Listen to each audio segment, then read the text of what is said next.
Welcome, one and all. Ladies and gents, we've got a massive show today. There's been quite a lot to go over, to be honest. So, an awful lot to cover on today's episode. We've got loads of Star Wars news. We've got the Disney stock plummeting, hence why they're announcing Star Wars news. We've got absolute epic legend Sylvester Stallone revealing Rocky prequels, why he's not going to be in it. We've got Avatar. We've got John Wick 4.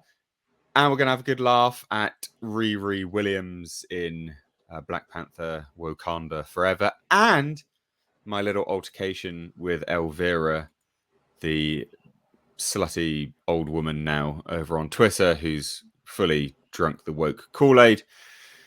Oh, it's a busy one, ladies and gents. But as always, I am joined by my esteemed co-hosts, Tom Connors and Nick.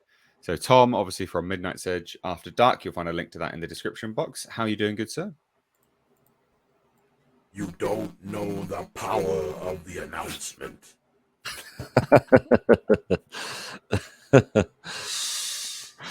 Oh dear, brilliant. And we got Nick from Echo Base Network. Again, links in the description box. How you doing?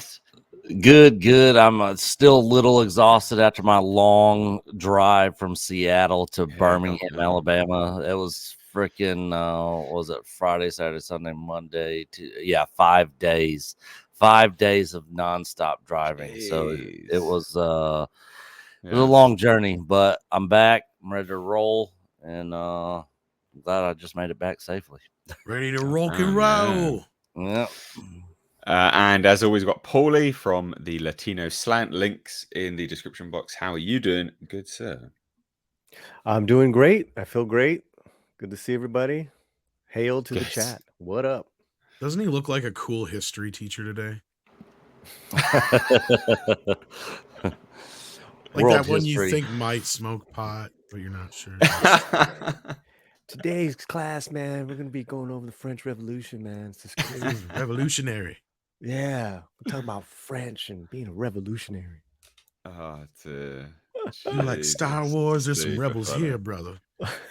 I got some Andor for you. I'm going to connect it to the French Revolution, the neoclassic period. I love this character already. You should do a whole review in this character. Yeah. It's heavy, man. Yeah. Wakanda Forever is trying to do that colonialism, man. It's deep, man. It's just beyond deep. And I'm gonna get so deep, I'm gonna be underwater. Yeah, you're gonna dig it, class. We're just like Namor underwater. Namor.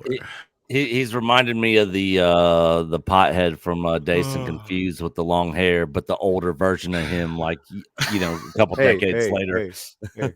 Slater. Look this good at 800 years. Oh, Jesus Christ. Any weed, so man. No, it'd be cooler if you did. Yeah, weed, man. Yeah. Oh, dear. So, speaking about that deep Black Panther Wakanda Forever, obviously I've not seen it yet, unfortunately. It's not out here in the UK until tomorrow. So I'll be watching it tomorrow and giving my review as early on as possible.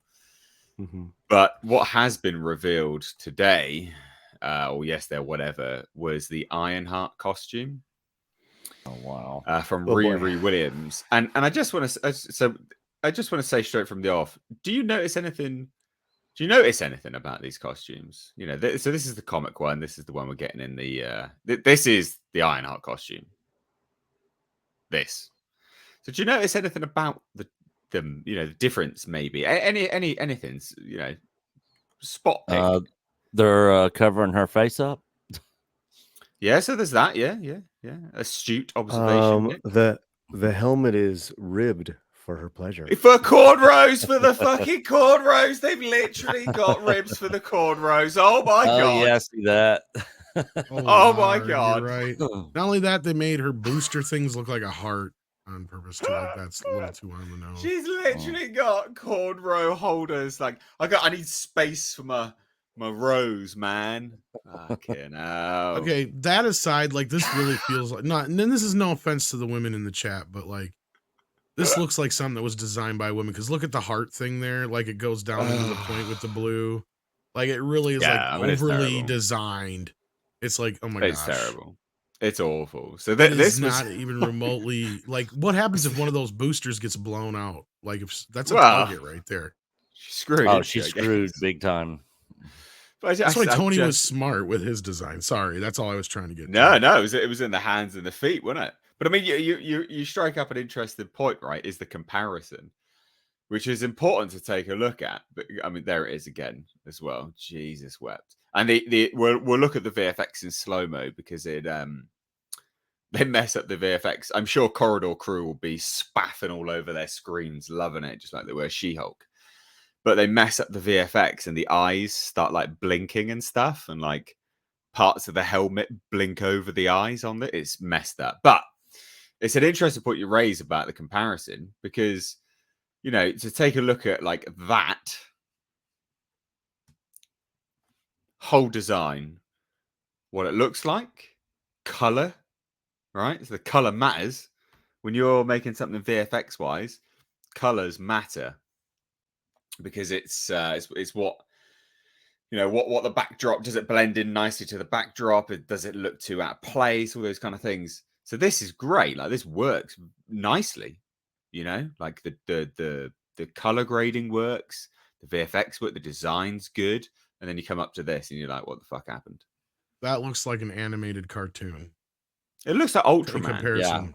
Yeah, Yeah, I was like just so I was thinking gonna the say same Power thing. Rangers, but same thing, Ultraman kind of thing. I Yeah. know. And no offense to that stuff, it's its own style, but it doesn't fit in the Marvel universe. I was going to Or say, I even- said about. Go ahead. No, or even the Black Panther. Black Panther. Oh my god. This is That's kind of that's Black Panther's cousin. Universe. Panther.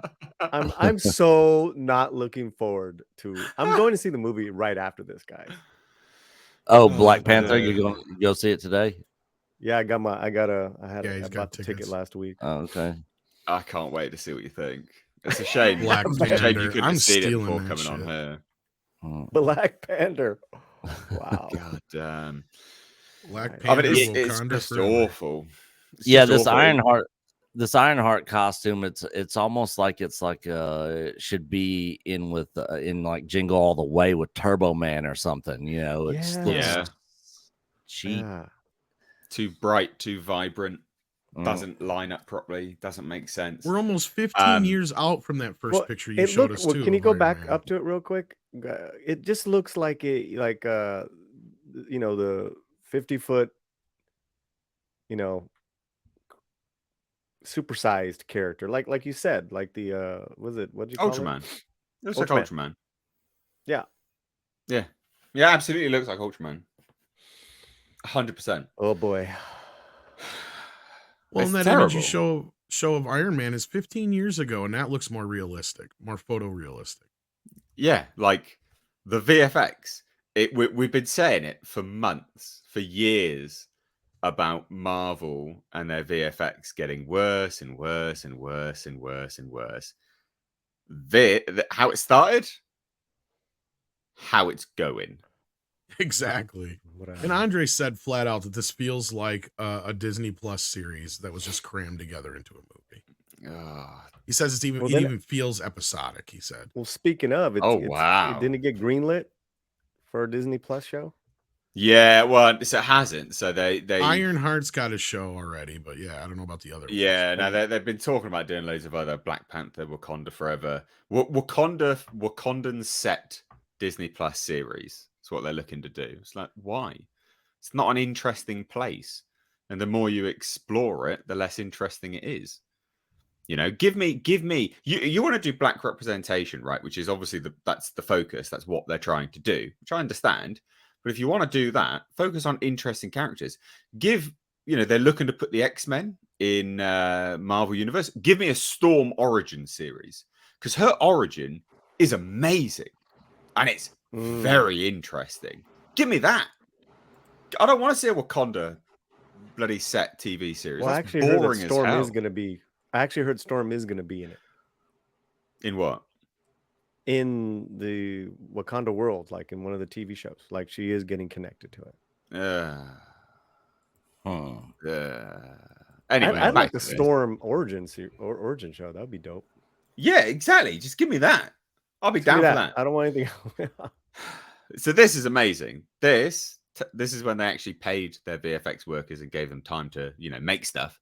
This is Jon Favreau working on this, isn't it? Basically, this is him in charge, actually doing good work. Oh dear. Oh dear. But this is perhaps, I think, the heads-up display on this, I think it is actually around the right way. I can't really tell. Is this around the right way or not? Because there was some discussion about whether the heads-up display was around the right way, but I think it is. I can't really read that. So I'm guessing this is back to front. But this implies that she's got like a 50-foot, 50-inch TV screen wrapped around her face. Look at the amount of space she's got. Tony also had kind of a little bit of space. I'm not gonna give that too Mate, much of a. No, I'm not having this. We got to watch that bit. There's 100 more problems than that. Like that's where I'm at with that. Like, yeah, true. I think. Let me try. But no, I mean, I get what you're saying. Like, it is a bit out there and a bit wild and wider than what we're used to with Tony. But I mean, even that, I kind of remember being a little. I don't know whether this will share the audio because I keep having problems sharing the audio. We don't need to hear it. You hear that or not? No. Right, that's fine. Well, let's. I want you to see. Let's go. I'm like, yeah, no, I can't listen to that bit anyway. Let's go. I know, it's so frustrating. It makes it like I tweeted about it earlier. I was like, it makes me want to gouge my eyes out with spoons. I hate it so much. Look at this. Look how much she's wiggling her face around. Wiggling. Ah. Yeah, we're gonna have a good time. We're gonna. I hate it so much. Namor ass. We're gonna kill some Mexicans. Oh, did I say that? That's right. You're Latinx. You can say it. Thank you. Well, it already got spoiled for Paulie anyway. What happens at the end? So much got spoiled already. Like, that's fine. I'm not looking forward to that. But look as it comes down, right? Look at the suit as it comes down. Look, it's ultra. What's happening? Look at the effects. Look at it. It's all like scrunched up. Yeah, something just wobbled there. Yeah, like it drifts up into itself. Yeah. I really actually hope I like this just because people I trust hate it so much. Look at this shit. Oh my god. Look at that. That's you know space what I mean? for the cornrows. Let's go, cornrows. God, look at it. It's not our place to say shit about that. We can't say shit about it, but I can. Well, you just don't give a shit. That's why. I don't give it. I don't care. People have been canceled if I look at somebody the wrong way. So, mate, honestly, people are like, "Oh, you just hate black people," and I'm just like, "Yeah, sure, whatever you say." No, I don't care. Like, whatever. Like, yeah, you're right. Anyone with half a brain knows that's not the case. But yeah, if you think so, yeah, sure, whatever. Like, I'm done. I don't care. Man. So yeah, I thought this would be a good starting point for our show, basically, to laugh at Riri Williams and her cornrows. Yeah, because I mean they're not even remotely the same. Like even the comic book version versus what they put in I forgot to ask. Movie. Like, I think Andre implied they did change her background a little bit because in the comics, she literally up and steals. Well, she up and steals Tony's tech, right? Right. But Andre said they pretty much present her as she's smarter than him already. So like she just figures it all out on her own. And I'm like, what's sad so she makes her own arc reactor, does she? Yeah, basically. That's what Andre said. And so she's already smarter than Tony, basically. So it's like, I hate it. But I heard the comics similar in that sense. Like I rewrote the character and made it infinitely more relatable. But anyway, strong, intelligent, whamming character. Gotta have it. And you could have even had a Robert Downey Jr. flashback built in, and it would have made the audience bawl. Oh, you can't have that. So she's literally made her an arc reactor here, then, hasn't she? Right, because she learns from Tony in the comics, and then steals it said. So they have an interesting relationship in the Yeah, she's the comics. thief. Oh, I fixed it though. It's real easy. All you got to do is, you know how Robert Downey Jr.'s always been seen giving out like prosthetic arms and stuff like that to kids for real in real world. You just have Tony doing that. Tony doing that in a flashback with kids, and this little girl comes up, tugs on his shirt, and goes, "Mr. Stark, my heart's not working right. Do you have a heart in your bag for me?" Nice. And that just crushes Tony, right? So he spends the next month building this girl a heart that is basically run on the same technology as his arc reactor. Then you flash to now after he's dead, and she hears about it, and all of a sudden she gets this big box, and inside is this uniform, and she opens it up, and it says, "You are my Ironheart, Tony." Yeah, I like that. And that fixed it. Yeah, I like that a lot. Tom has better ideas than Marvel. #facts. I like that. I mean, you're not wrong. I mean, but just with what Tom said, it's problematic because it's a white man. That's white savior. You can't do that. Problem solving for that's a white savior, white knighting. Well, you also put in there that he helped send her to school, so she has all the background to understand all this tech and all that kind of stuff. So like she became like a engineer herself or something. Like, you set all that up. And it's been established in his movies that he's been philanthropic where he didn't care before about it to where he does care about that stuff. We get to see a little bit more of what Tony did besides, to try and make things right. Yeah, I like it. I like that. Make it in like a war impoverished area, Africa or something like that, where he's like literally giving arms and legs to kids who have lost them from landmines and shit, and stuff like that. Yeah, his own weapons, right? Remember, because he was Riri's from exactly, the States, yeah. Riri's characters from the States, which ribbed for her pleasure is from the States, and I think she's in Harvard or MIT at the time, and then they go and visit her right at her dorm. Yeah, I've seen that clip. That clip is so bad. They could something else I just thought of that they could have done is remember in I believe it was Endgame where Tony was like MIT or whatever and was like, all right, all your projects have all been funded, and she's one of those people that he funded for this, and she took that money and he was like an inspiration or whatever, and but now they've just turned her into she's better. It doesn't matter. He's whatever. So I like that. I like that a lot. I thought that'd be a funny way to open the show.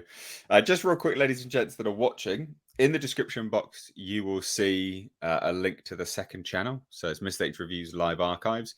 Please do hit subscribe there, and please do hit the bell notification icon because these streams go up there afterwards. And then there's highlight clips as well. Like, if you can't watch a whole... we got Andre here. If you can't watch a whole stream, we got clips. Andre! Didn't think you were going to make it. How long have you sat there? Well, I'm a little bit under the weather. So him and I have both been sick like the last 2-3 days, unfortunately. He's been head cold and coughing, and I've been digestive issues. But yeah. Anyway, no, I just saw you were talking about Riri Williams, and I've got to get your review. Sock it to me now. Okay, it sucks. It's awful. I mean, it's the thing is that you can see from a purely writer's perspective why they would do what they did, given that they have a certain agenda. But as someone want to be entertained, and especially if you in any way, shape, or form appreciated the first movie, there ain't nothing for you here. This is one of the worst Marvel movies. It's the second worst Phase 4 movie. I'll put it right down there with the Eternals.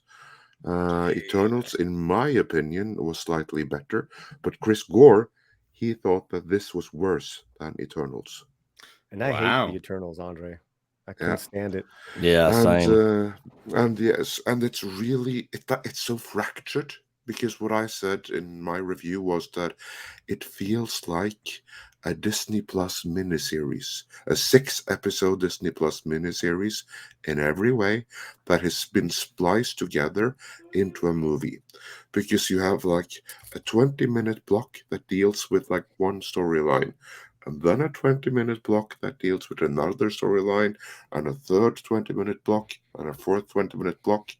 The whole and the 2 hour 40-minute playing time, well, that evens out to 6 half-hour episodes. I mean, the method of making Disney movies and Disney Plus series right now seems to be the same. Because really, this would have been better served on Disney Plus. And to make things complete, they shift the point of view character midway through the movie. Oh boy. And of course, the thing that I can't stress enough, the first one, the reason it worked is because of the celebration of fatherhood, family, legacy, and the relation between father and son. I maintain that's the real reason why that movie worked, and everything else was just icing on top. You have the black superhero thing, that's icing on the top. You have this African super nation as also icing on the top, but right there was the heart of the movie, and they ripped that heart out and they inverted it and they turned it into something completely different, and then they made this, which is about absent fathers. It's not even about that. It's about women holding it together and don't needing any man. That's what this is about. Black and brown. Black and brown. Yeah. Black and brown. So not only have with black men been eviscerated and neutered, from what Andre's telling me, it's going to be quote unquote brown men as well. Oh yeah. Thanks, What Andre. do you mean then? Thanks, man. What do you mean? Yeah. Namor is it's so humiliating. I mean, I was pissed off by what they did to Namor. Really? Oh yeah, my God, it was. Well, tell me, what did they do? Well, how's his acting first? Actually, sorry, how's his acting? Well, to me, the acting was a complete non-issue because the big part of the movie for everyone and for everything is the theme. This whole "we don't need no man." This is about women holding it together and making their own family unit. I think that's just so bad that the whole thing is already ruined, and then it has to be completely, utterly amateurish for anything to make any kind of difference, right? So as long as the acting is minimum level, I don't even care. I think that he was perfectly fine. He was serviceable. He wasn't good. He wasn't bad. He was there, just like everyone else. Didn't stand out in any way or the other.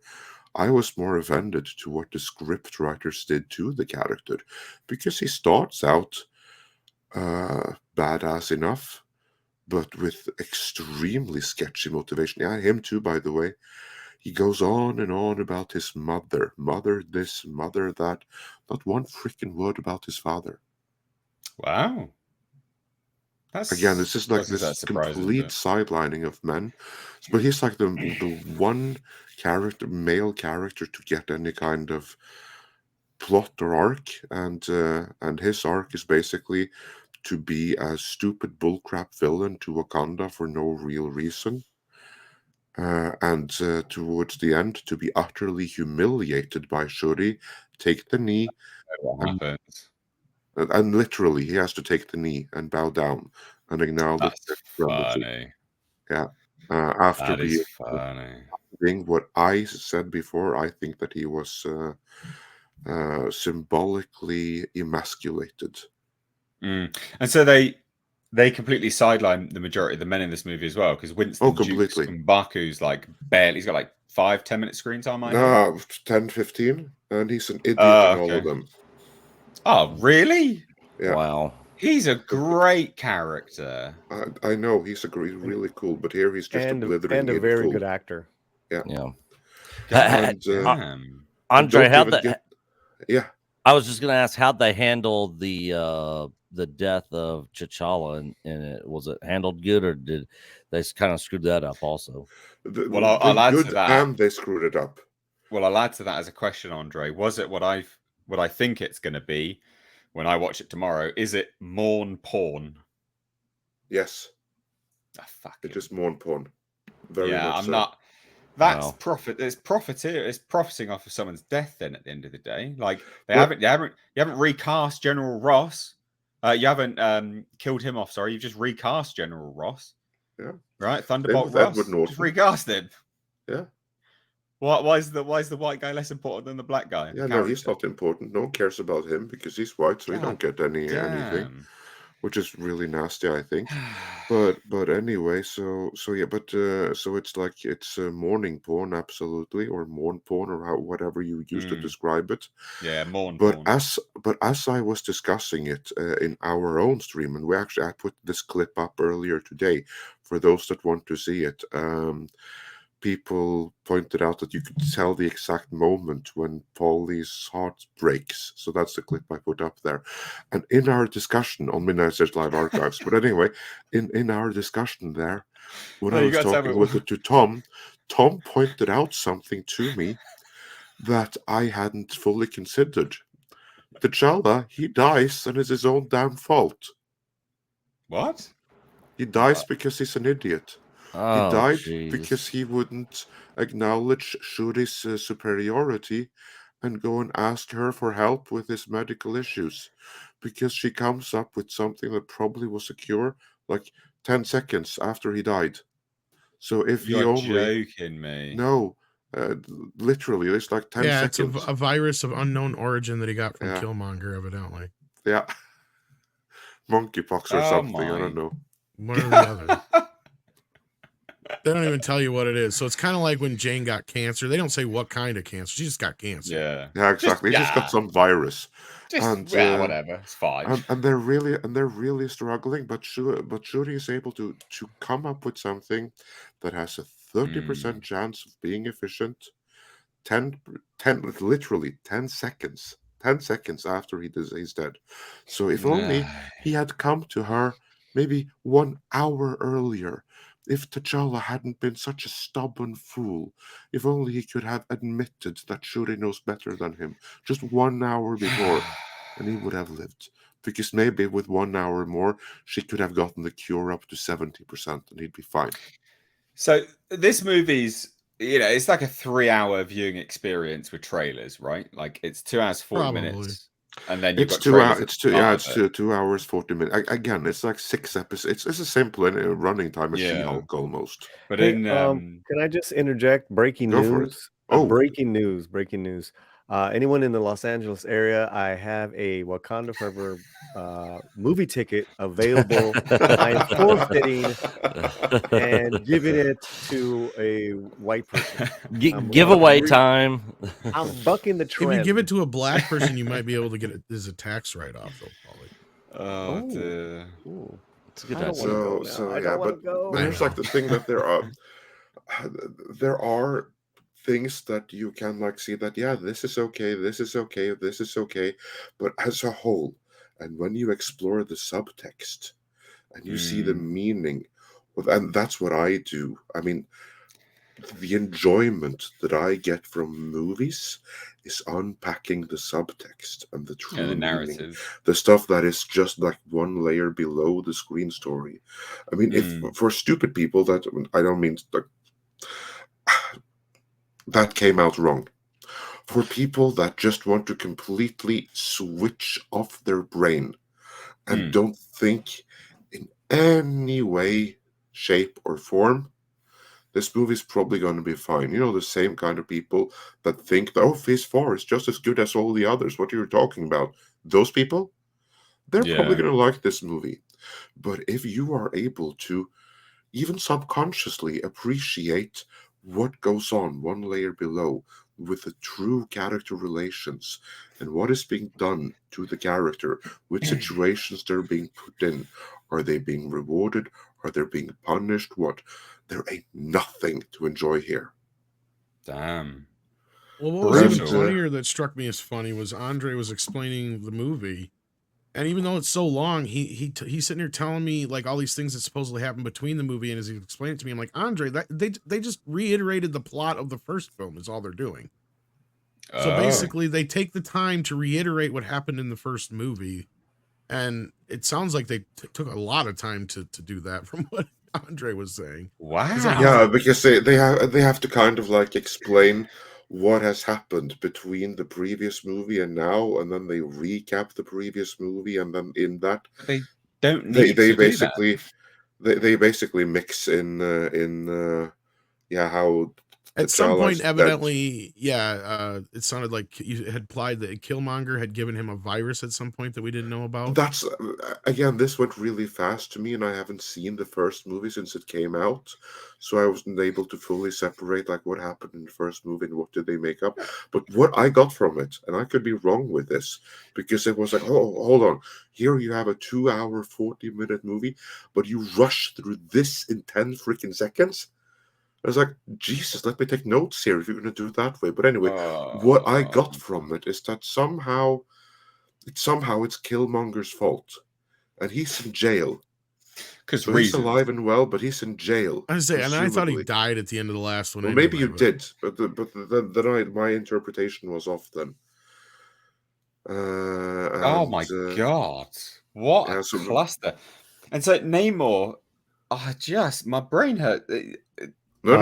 It's Namor. Namor. Namor. Although no one calls Namor, him that in the movie. They all call him Namor. Get it right. Or Namorex. Yeah. Or Kukuru Clan, or whatever it is, you know. Kookaroo. Yeah, might as well, you know. I was calling him Cuckoo Kachoo, but okay. There was one thing that annoyed me with that, because when he says his name, then I'm still not able to repeat it. It's like, something. But when he presents himself, he says like this, and I thought that was part of his name. But it isn't. It's just Cuckoo something. But he says like, my name is Cuckoo. And it's like, so apparently this that was him having to think. I don't know if it was the actor that had to think or something, but apparently his name is just Cuckoo something. My name is Jose Jimenez. Yeah, exactly like that. So what would you rate it out of 10? I don't know if you do ratings out of 10. What would you rate it out of 10? 3. Wow, generous. Well, I told you, generous. But here's like the thing: you have to be consistent, right? I can't also say like, 1 out of 10. There are worse Marvel movies. The Eternals to me was worse. Captain Marvel to me was worse. They weren't much worse, but they were worse. Well, and I mean, with the Eternals, like I absolutely didn't care about anything or anyone. So you're I saying almost fell there's asleep a little in bit the Eternals. Legit, almost fell asleep. That too. I couldn't. If you ask me right now, I couldn't tell you what the hell happened in the Eternals. I remember bits and pieces, but I don't remember the story. I couldn't retell you the plot of it if my life depended on Gemma it. Chan, because she's quite attractive. That was about it. Yeah, and I don't even remember the end. Like, gorgeous. I remember that it ends with a dude sticking out of the planet. But did this huge celestial come? Did this huge celestial come back to Earth? Did it end with the celestial being in the night sky or something? Or is that something I imagined? I don't recall. I don't remember that piece of shit movie. I fell asleep 3 times trying to watch it. It took me 3 watchings to even get to the end. Twice for Doctor Strange, but 3. So that's for what I mean. Eternals. I can't. But I did prefer it. Plus Thor: Love and Thunder, and Doctor Strange in the Multiverse of Madness, or rather, Wanda in the Multiverse of Madness, to this movie. I'm not going to watch any of them again, but I'd sooner watch those 2 again before I watch this again. Wow. All right. Well, thanks for the review. We've actually got another guest. We've got a packed out panel here today. We've got Valiant Renegade dropping on. Oh, awesome. How you doing, good sir? Man, I thought you said we had a guest. Yeah, I'm getting a feedback in my headphones. I'm gonna have to check to see. I'm on my laptop today. Sorry about that. But man, I've never been so excited in my life to run out today and buy a movie ticket. Like I just got back from the theater. I was so disappointed they didn't have any for John Wick 4. Yes. Well, so we're gonna good to have you on just now, because what we're gonna do, I gotta get to some super chats and members, and then we're gonna talk about While you do that, I'm going to bow out because I'm really under the weather here. But so thanks for having me. And well, no, thanks for joining. I hope you get. Yeah, I just felt that. Oh yeah, I forgot to say what I came in for about Shuri. Obviously, there's no Iron Man connection, and she hasn't recreated the arc reactor on her own. I mean, she's done something far. Yeah, that's the one. She's done something far more impressive than that. She is the one individual on the whole planet that was able to do something that was beyond the capabilities of either Howard Stark or Tony Stark. She's been able to create a vibranium detector. And this is like kind of like what sets the whole story going. Because her detector is able to detect vibranium at Namor's barrio underwater, and that is what kind of like kicks the whole thing into motion, and that's why Wakanda wants her, because they need the inventor of this amazing technology, so that she can't make another one, and no one else will be able to recreate it, because she's of course superior to everyone else, including Tony Stark. And especially Tony Stark.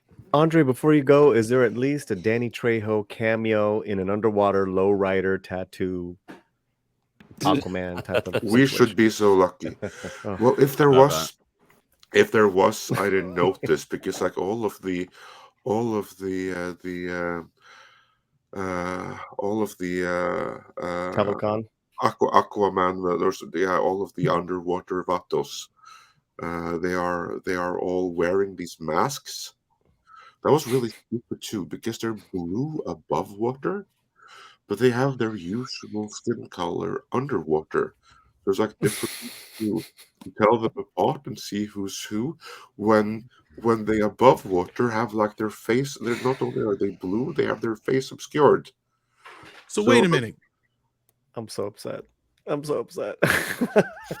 Going back, now you're saying Riri actually discovers vibranium in Namor's backyard, basically. Yes. And they start fighting, and Namor ends up bending the knee at the end, even though they started the fight by stealing his vibranium. Yes. The fuck? Wow, it sounds super. It should be said though that it's not Wakanda that is the ones trying to steal the vibranium from his backyard. That would be the CIA doing that. Yeah, the white man. Yeah, it's the white man doing that. But that's a theme So here. it's a POC team up against Whitey. No, actually, that doesn't happen. No, I thought Valiant. that would happen. YC instigates a race war, is what he's saying. No, but that is a theme though, because the way that this begins, and this is how like the whole theme of like we don't need no man, is basically the whole thing is kicked into motion with the UN or like World Council or something like that. They are the ones that first they're trying to do like an open attack on Wakanda and steal their vibranium directly from them, because they think that there's no man to defend them now. There's no king. There's no Black Panther. And since there's no man to protect them, we're just going to walk right in. We're going to take their vibranium. But when they get in, you have all of these female gods that, of course, they humiliate. Yeah, because no kingdom in the history of all kingdoms have ever had women leaders. Ever. Yeah, exactly. And then basically you have like this woman king, Angela Lansbury. The woman king! Angela Lansbury? Is it Angela Bassett? You must be really sick, Andre. Angela Lansbury would have been better. At this point, I was going to say, I heard from her performance, she kind of was I meant DOA, but basically, then she goes, and she doesn't say that we don't need no man, but that's exactly what she means, and we're perfectly able to to come and to protect ourselves, even if we don't have any man. We don't need no men. We're all women, and we got this. So you better stay the hell away, or we're going to become really angry black You women. know, We're going to come Cue up after you. Destiny's Child Oh. music right there, It's right? very- the more you I'm talk a about this film, survivor. Andre, I'm gonna... Yeah. the more questions that I just want to keep asking you. But But I'm gonna like see it. that- I'm gonna see it in an hour and a half. So Yeah, but that's like what I mean. Like, these are things that if you don't think about it, if you just switch your brain off, you're not going to see what's going on here. But that's what's going on under the surface. Like, Paul, when you watch this movie, you just have to look for the subtext. Everything I'm saying is there. okay, That's the so let's subtext say of it. I turn off my brain. Will I still be entertained? Oh, you'll be bored.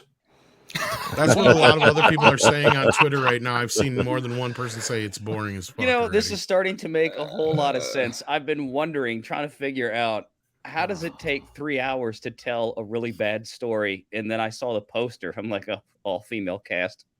Yeah. So Okay. no, if you Sorry, I'm if getting you in trouble. switch your brain off and you don't question anything, you just accept everything. Like when someone tells you 2 + 2 is 5. Okay, if you go into that mindset, They're awful. you won't be entertained. You'll still be bored to tears because the movie is it's at 2 hours 40 minutes. It's 2 hours too long. Well, they're kind of already trying to convince you that 2 + 2 is 5. Black Panther's in the title. Motherfucker ain't even in the movie. Yeah. Until he becomes a woman later on, then he's in the movie.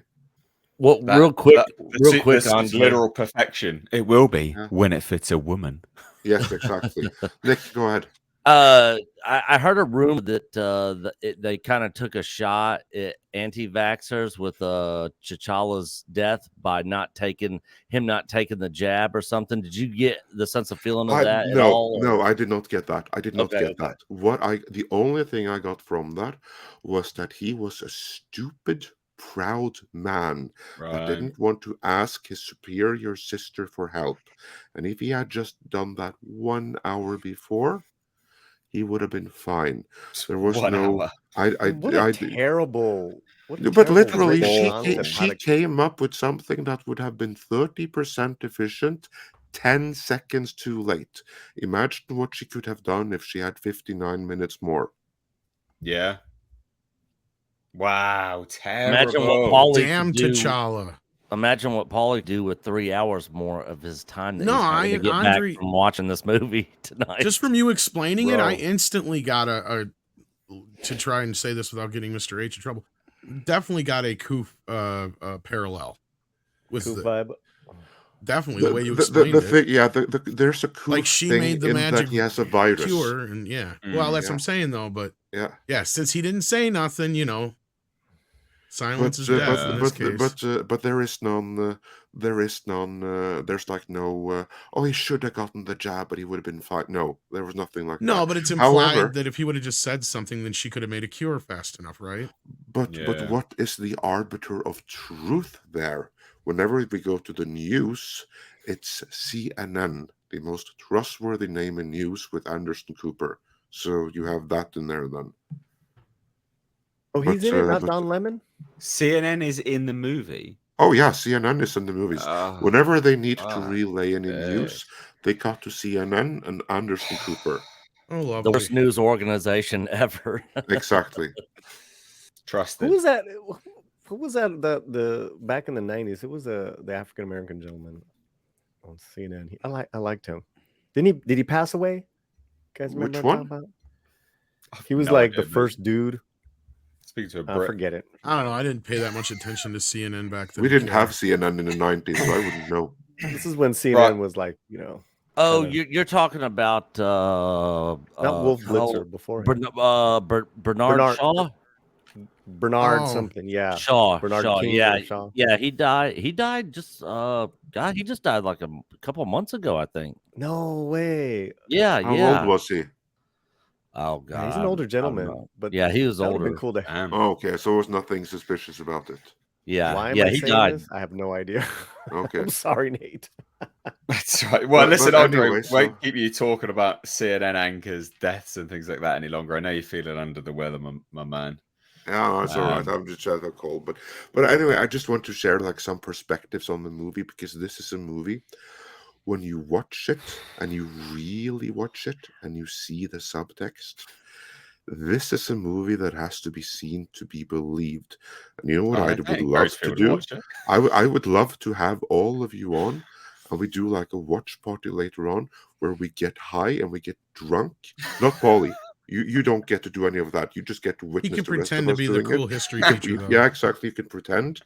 And the rest of us, we're just going to have a laugh as we break down all of the subtext that's right there in the movie.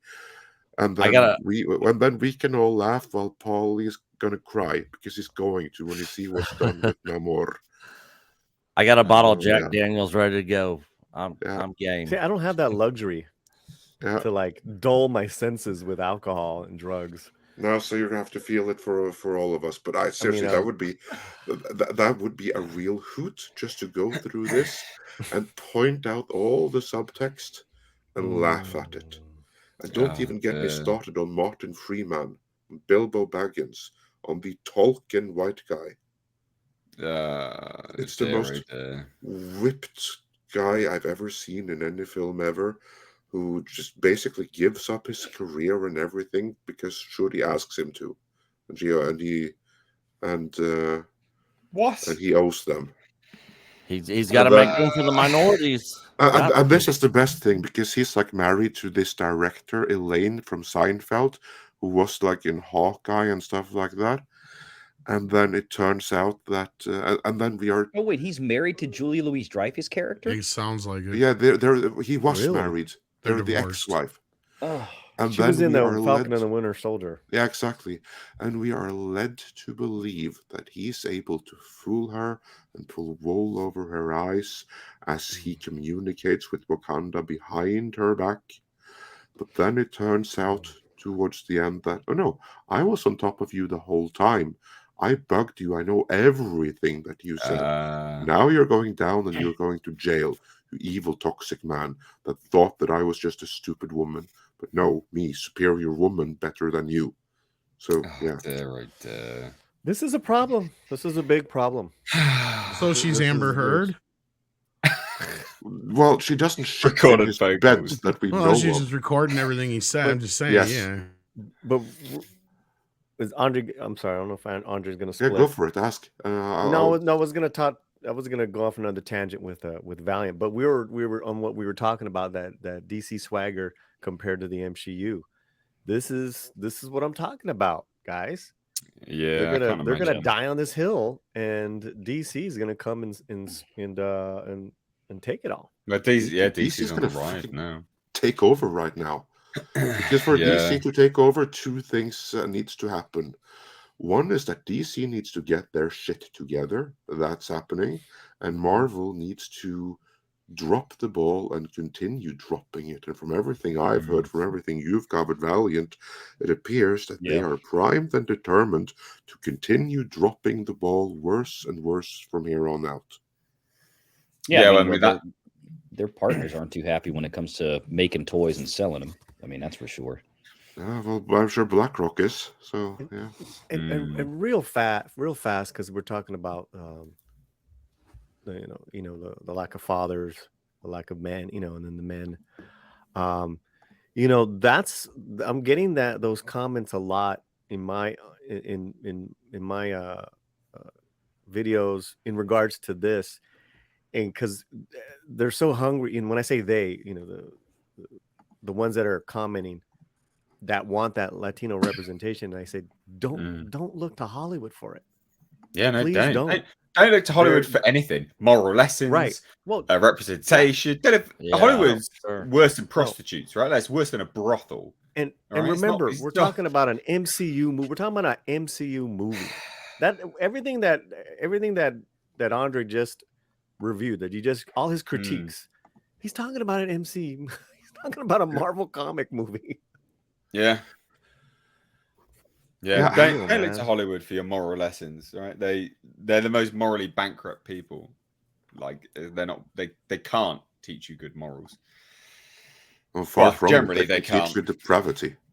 Yeah, precisely.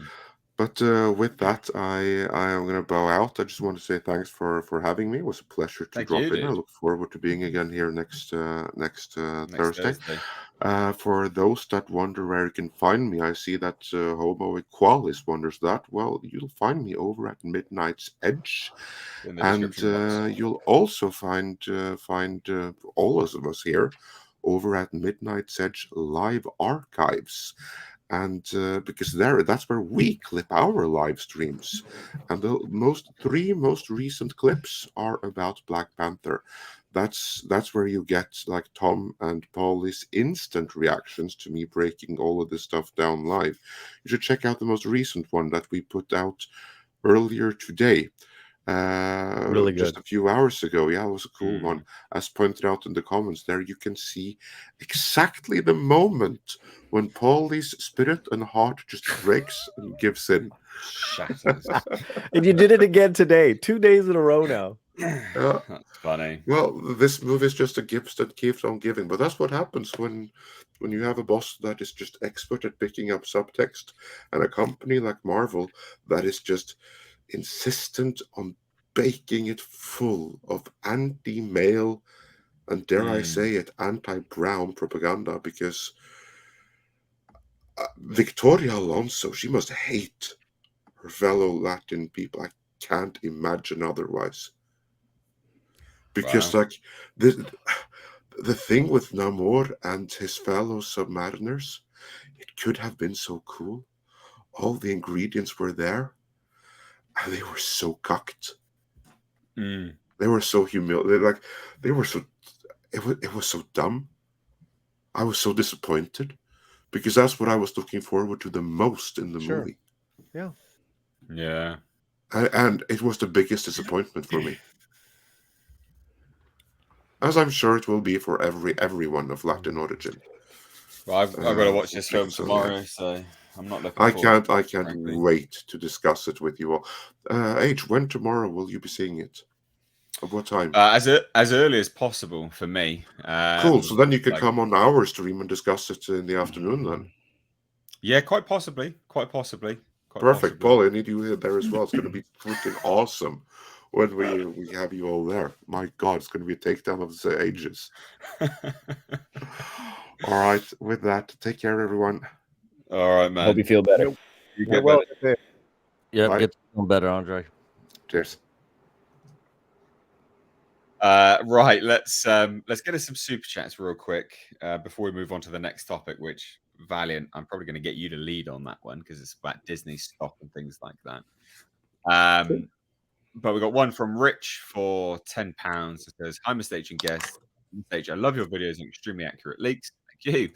Have you seen Terrifier, and what would you give the new Hellraiser movie out of 10? So I haven't actually seen Terrifier. Terrifier is one of those movies that just dropped under the radar for me, and I had the chance to watch Terrifier 2 before its release, but again, I haven't got around to it. So I want to, because I've heard amazing things about it, genuinely amazing things about Terrifier and Art the Clown. Would I give the new Hellraiser movie out of 10? I don't know, like a 6 or a 7, I guess. 5's mediocre, isn't it? And it's above mediocre. I quite like that film. But I'm not. 10's not. I'm going to sound like a leftist lunatic now. When I review things out of 10, it's a spectrum. So I'm not reviewing it as, on against every single movie. I'm reviewing it on the spectrum of horror and Hellraiser movies, I guess. So a 6 or a 7, I think. Yeah. Casey Schoen has become, I think it's Schoen, yeah. Casey Schoen has become a member of the channel. Thank you so much. Do appreciate that. Anyone doing super chats goes a long way to helping support the channel. So please do become members. That supports the channel as well. And super chats means you can kind of join in the conversation like we're doing now. Rich, £5 says, also, can I recommend The Empty Man? It's on Disney Plus right now. The Empty Man's amazing. Have any of you guys watched The Empty Man? No. It's so good. I really like it. But I Check it out. So I don't know. I guess a bad rap because apparently like it shifts from the opening moving forwards, but the opening sets the stage. I don't know. I like it a lot. Mexican Iron Man become a member. Thanks so much, dude.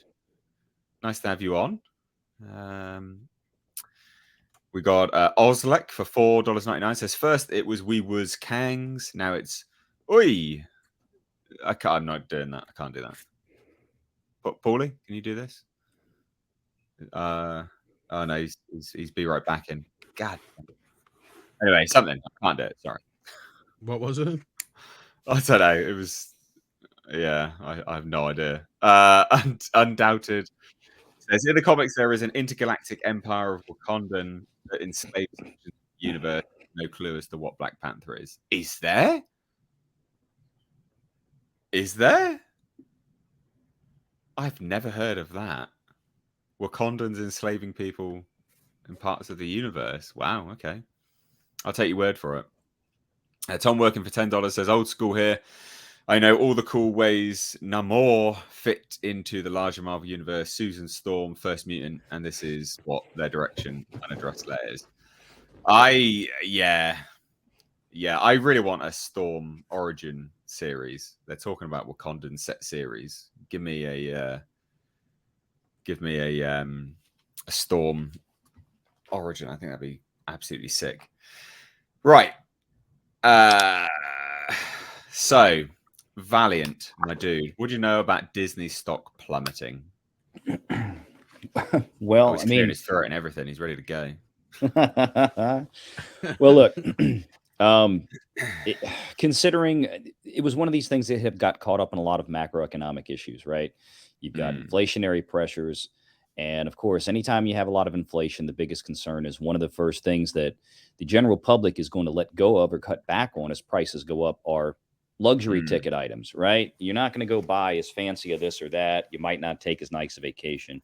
So the big thing that always affects Disney the most is how are the parks doing? What's the top line revenue for the parks? What's the operating income for the parks? What is that profit margin? Disney Plus radically exceeded expectations in terms of subscriber growth. Analysts were expecting about 9.5. What we got was a little over 12. So they did very, very well with that. But part of the issue with Disney was that I guess analysts did not like was the fact that, and it was predicted, right? They've been predicting this for about the last quarter or two, that this was going to be the quarter where they saw losses peaking for the streaming services. But that's mostly represented by Disney Plus. Hulu and ESPN Plus are pretty much okay because of their massive advertising scales. Disney Plus is where the bulk of the losses occur. Those losses were about 1.5 billion this quarter. Last quarter, it was about 1 billion. Jesus. So yeah, and they've been it's been ramping up. This same time last year, it was maybe around 500 million. So you can see how much the acceleration has happened, and that's due to the fact that Disney Plus, of course, has been engaged in spending a shit ton of money producing the shows, not only the ones we're seeing right now that we're all laughing at, like She-Hulk, but also all the projects that are forthcoming, right? The stuff that they're spending the money on right now that we'll start seeing next year and the year after. Also, they're spending money, basically moving money around inside Disney to, after Thor: Love and Thunder leaves the theater, it goes to Disney Plus. So there's an accounting shift that goes on there, that they show some losses on Disney Plus for bringing that in instead of farming it out to Netflix like they used to. So all of that kind of just whacked Disney at one time. Higher than, the higher operating losses on the streaming services, even though they beat the sub growth, the expectations. But the parks did not do as well as were hoped. Now, it's not like they were disastrous, but anytime you have a miss, anytime that things don't line up to expectations, you get days like that, right? Because a lot of times in general with the market or with a particular stock, expectations are baked in way in advance of actuality. So yesterday they got actuality, and actuality did not meet expectations. So some of that paint kind of came off. Now today the whole market was up massively. It's probably one of the biggest days in history. And that was because we got, inflation numbers, as I was hoping for, that we'd finally see U.S. core inflation coming down under 8% year over year. And today we got 7.7 for the month of October. So that was good news. So, I mean, the NASDAQ was up almost or a little over 7% today, which is that might have been the biggest day in NASDAQ's history, percentage wise. Wow. Dow Jones was up 1,200 points. Definitely one of the biggest days in history for the Dow. So that lifted Disney's price along with everybody else back up. Not to where it was. It's still down from where it was before the earnings call a little bit, but it's not quite as bad. I mean, right now Disney's floating at about $91. So, I mean, look, long term, Disney's going to be fine. Their moneymaker is the parks. I explained this during our live stream Tuesday afternoon that we did with the earnings call. Drunk 3PO came by. Loved having him on because he's boots on the ground. Like, he's in the parks constantly. So he knows a lot of what's actually going on, which is cool because then we can kind of marry it up to the financial data that they're giving us and see what's fitting. Yeah. But I mean, the parks are still doing very well. They're just not doing as well as we're hoped. But that's probably going to change here. So by next summer, I think largely a lot of this is going to be forgotten. The big thing is with Disney, as long as they still have these massive sports contracts with the NFL, the NBA, Major League Baseball, college sports, they basically own the largesse of college sports, especially college football. I mean, that's where the money machine is. That in the parks. Disney's biggest customer is the individual walking into the Magic Kingdom, buying that day ticket, and then going in and buying a toy. Yeah, but it's not just that either, right? You got to remember that there was a healthy portion of the UK populace and populations around the world that didn't want to get the vaccine, right? The US doesn't allow entry to anyone that is unvaccinated against COVID. And I think that never underestimate people flying in to attend these theme parks as well. I think that would have a fairly large impact on things as well. I'm sure. You're right. And it did. I'm glad you brought that up. It actually did. I mean, we know that over the summertime, when a lot of the restrictions were lifted for international travel, the parks did get a massive influx of international travelers, and the international travelers, particularly to the Orlando system of parks, is what is the most valuable, the most lucrative, because, if you have somebody living in Florida, like Jay, like Drunk 3PO, he might go to the park 100 days out of the year, but he is not what Disney wants.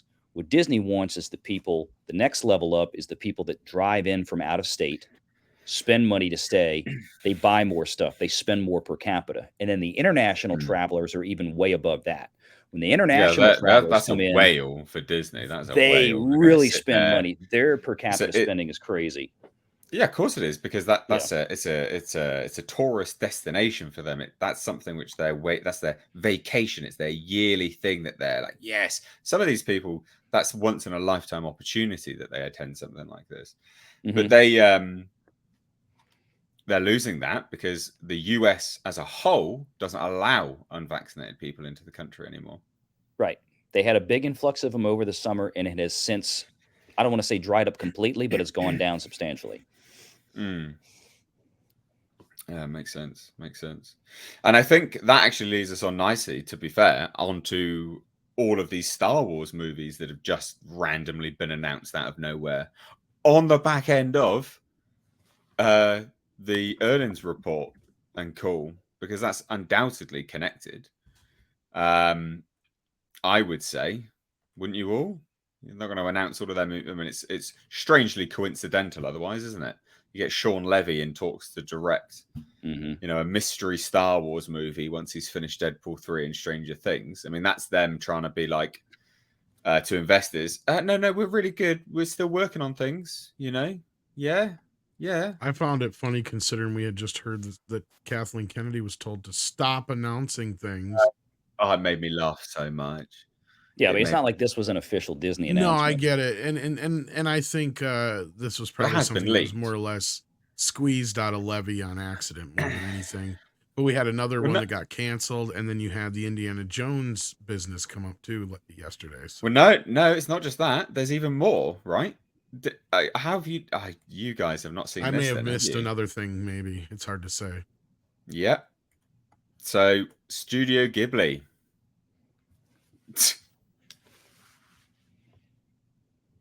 Oh, You I know, saw this, but Amos. didn't they work with them on the first season of that Star Wars animated thing? Well, they did, but I don't think they ever announced anything in this way before. Seemingly a new. I mean, it's different. Like how they've announced it's completely different. It was just this, like just a quick little tease. Yeah, I saw this, and it didn't really give me anything. So. Well, no, it doesn't. But you know, what is it? It's things. I think it might be Vision season 2 is what I think. I thought you said it's another anime thing, because I think that's what they did with the first Vision season is they threw that out from 5 or 6 different, legit anime studios from Tokyo. That's what I and thought. to see what worked. And the most popular ones is I think we talked about that last year. Probably the most popular ones were going to get fleshed out. Maybe that's what's going on here. Oh, maybe. And those were actually pretty well received, also. Yeah. Yeah, I quite like them, but my point is just that like it interesting how it just comes out the moment after we have the earnings call. I mean, this is literally it's today, isn't it? So it's pretty. The thing is, if they wanted to really boost things on the earnings call, they would have talked about these things on the call, I would think. And I didn't get to listen to it, unfortunately, yet. But Valiant, of course, did a stream on it, as he always does. And it didn't sound to me, though, when you gave us the little update on it, that he had that Chapek or anybody had mentioned much in the way of the future of Star Wars, at least in that call. It sounded like. No, it wasn't even brought up. And again, that's why I mentioned the theme parks and linear television, live sports. That is what overwhelmingly drives Disney. Those are the questions that the analysts during the Q&A session, that's what they're asking about. I don't know if I've ever heard somebody call in and ask about what's the next Marvel film or what's going on with Star Wars. I wish they would, but the fact of the matter is that they're not even a blip on the radar compared to, Alabama and Georgia playing each other, or on the SEC network or ESPN, or a good weekend at the parks.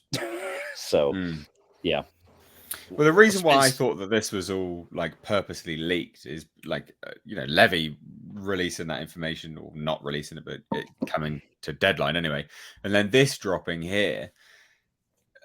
I mean, these things are not even remotely near production, at all. When these things have been announced, this one that's scrapped here is the J.D. Dillard one, right? And he's like, this was announced in February 2020, so 2 years, and it's just in the can, dead already. It's like, yeah, unfortunately, no longer a thing. It was not for lack of trying. And because it was obviously so original, and this is the thing, right? Like they obviously write stories and they announce them or leak them. Because my running theory here is Kathleen Kennedy just calls up someone from Deadline and goes, "Oh, we're working on this actually," then hangs up the phone, and then other people report on it.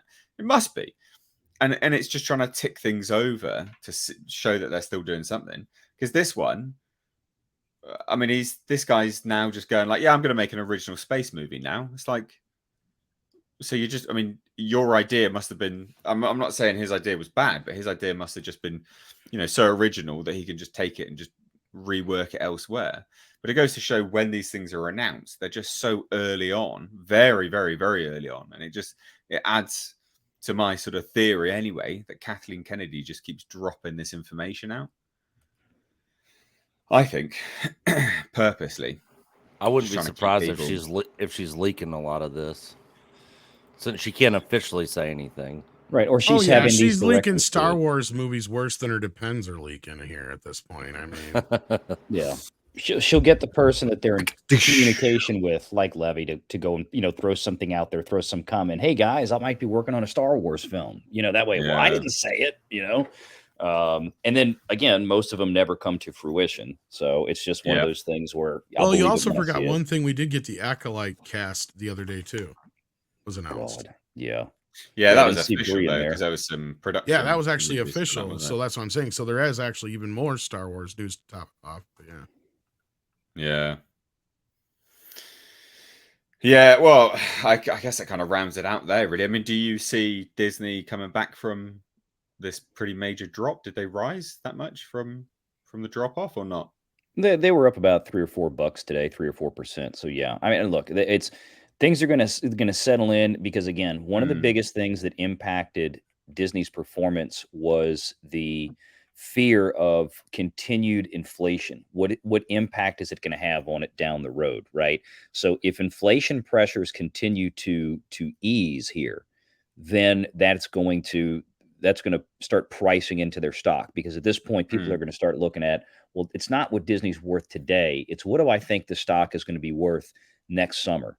And if inflation is not going to be that big a deal next summer, then the price on Disney stock it would theoretically start running up again. Yeah, true.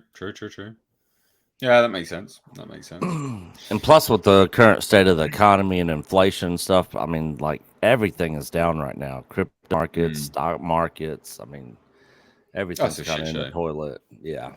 Well, excuses aside, Chapek has now seemingly doubled down in the press on the woke bullshit. That is a problem. Has he? Yeah, it seems that way. Yeah. I don't know if he's playing nothing. I don't know what his problem, if they got pictures or what, but because he went from trying to take the company less political and all this other business to all of a sudden saying all these other things. And again, I know Valiant and others have theories to it, but I'm getting to the point where how like do you this think... motherfucker is playing Connect 4, not chess anymore. I have no idea what he's doing, but what? Like, but people are so stupid, right? Like, how do you think DeSantis? Winning is a big problem for them. That's what I'm trying to say too. But him winning is by a landslide. Yeah, that's a landslide, a monumental. And how did he win? By on all of his messaging was fuck woke. Fuck woke. We're going to do something about it, and I have done something about it. I'm going to continue. And no more Snow White privilege. That was my favorite. Was when he's like, "No more Snow White privilege. Motherfuckers are revoked." And that surely that alone should tell anyone that just God, people don't want it. Go away. God, man alive. Oh, anyway, well, I don't want to get to it. It's pissed me off. He had that interview, and I guess it's the one that Tom's talking about, that a lot of folks on YouTube were talking about, that interview with the Wall Street Journal guy. And in that, the Wall Street Journal guy asked him, there's been a lot of talk about this and that. He's like, do you consider Disney to be too woke? And that was the question. Now, Chapek, he didn't say, yes, it is. No, it isn't. He just said, look, we're trying to build something that would appeal to a broader audience. I'm paraphrasing, but that's kind of what he said. A broader audience of who? Well, look, women. What's a woman? He did not want to give a soundbite answer, right? That's what he was desperately trying to avoid. He never said, well, no, I don't think we're too woke. That would have been a huge soundbite. Exactly. Yes, we are woke. That'd have been a huge soundbite. So exactly. He gave a politician's answer. He kind of dodged it. So I didn't put much stock in it one way or the other, me personally. But it's, I mean, look, nobody can deny right now Disney's got a lot of issues with their fan base and how they view them. And it's going to take them time to dig themselves out of this hole. But they've got to get rid of a lot of these people that Iger put in place that are still just polluted that whole company and have created this atmosphere of what they are now. What are you sharing here, Tom? This is the actual quote here. He says, the nearly century-old company has been dragged for becoming too politically correct, famously clashing with Republican Governor DeSantis over controversial education law bill. The company has also taken heat from everything from the same-sex kiss in Lightyear and a black actress being cast as the next live-action Ariel. Chapek said Wednesday, and this was back in October 26th, so do the math. Said on Wednesday at a Wall Street Journal Tech Live conference that the company will reflect on the rich, diverse world we live in. Right there is, I think, the problem. That's your soundbite, unfortunately. I think the more complex something is, more you really have to drill down into the basics. And we want our content to reflect the rich, diverse world that we live in. And again, I guess that's another way of saying catering to your audience. But the world is a rich, diverse place, and we want our content to reflect that. And we're so blessed to have the greatest content creators and see it similarly. I always say when someone walks down Main Street and looks at the castle, you're not thinking I'm on one side of the political spectrum or the other. You have a shared belief in all the wonderful aspects of what Disney is, he said. I want to use Disney to bring people together, and I think we'll do that by diverse stories and diverse characters. Term woke capitalism is now a catchy slogan bandied about on Wall Street by investors who feel companies may have gone a little too far into political correctness. That is important right there, because that is exactly what is going down. And this is what we've been saying is sooner or later, the money folks are going to notice. And that means that the money folks are starting to notice that you go woke, you go broke. Yeah. Yeah. And that's why I keep saying about Chapek what I do, and I stand behind it. At the end of the day, he is much more of a bean counter. He's much more of a numbers guy, which is why it's a lot of Iger word really salad, hates him. Yeah, it's one of the reasons Iger does not like the guy. So at some point, if this continues for Disney and they keep seeing these box office problems, they keep saying, declining viewership on shows with Disney Plus, where they're throwing hundreds of millions of dollars to make these things and they're not making a dent against some of their competition. Eventually, the money's going to win out for a guy like Chapek, because you're like, you know what? We might need to change strategies here, guys, because y'all been telling me that this is what we're supposed to do. That we have to be more diversity, equity, inclusive, and all this, and that's fine and dandy, and we can do all that. But we can't spend $200 million making a film like this. We can't spend 150. Yeah, whatever. It's like, this is, we can spend $50 million doing that for the limited audience it may have. No, that needs to be addressed. Black Panther is $250 million. Yep. Yeah, that means that motherfucker has to make at it. least 600 million just to break even. 8. If not 8, yeah. And 8. I'm being generous. You are looking at like 8. You got 40% theater cuts in there. Exactly. Like this is more than that now. This is where the shit's gonna hit the fan, and this is what we've been saying for a while: is you have literally Thanos snapped half of the audience of the MCU out of existence with Phase 4. Yeah. They're gonna have $150 million marketing budget on this, easy. Top Gun Maverick, Paramount had leaked to Matt Maloney at Puck that Paramount had already committed over $150 million to market Top Gun Maverick, and that was before the fucker opened. Now, after that thing started going bonkers, they spent even more. So Black Panther, you've got $150 million in marketing, I'm sure, in the ground, not including what their quote-unquote marketing partners have probably spent. That's $400 million of cost on Disney's back. That's $800 million you need to pull in at the box office, because the returns, the rentals from theaters have gone down under these new contracts because they weren't fucking around. 45 day AMC theaters. I have the reports. It just came out came out the same day as Disney. AMC reported their new quarterly updates. Their domestic rentals were down to 50%. Their international rentals at 40%. Can I toot my own home for a minute? Used to be 55 domestic and 43% international. Actually, it's more than that for the big tentpole movies. It would boost it up to like 75-80% that opening weekend. Well, no, there was a couple handful out there in the past, but it's been made. Oh, it was more than a handful. Every single Marvel movie was that way. Well, all the Star Wars movies were that way. When I say a handful. Well, the biggest one was Last Jedi. Last Jedi was you had theater owners complaining about that Disney was forcing them to agree to 60%. So I don't think it was ever as high as 75%. Oh, I think it was more than that. Well, it was more than that. Well, that was the Wall Street Journal reporting that. So, because I think the Phantom Menace was 75%. Well, that back in 2000, that was even crazy. Those days are long gone. They do not exist, and they make it very clear in the financial report. All this idea about they get more money up front in the first weekend, no, that does not exist anymore anywhere. Adam Aaron makes it very clear in that financial report. In fact, let me see if I actually still have it pulled up. I'll give you the exact freaking language. What I was going to say was that was the whole thing that I remember now 2 years ago. I was going to say, allow me to toot my own horn for a second here.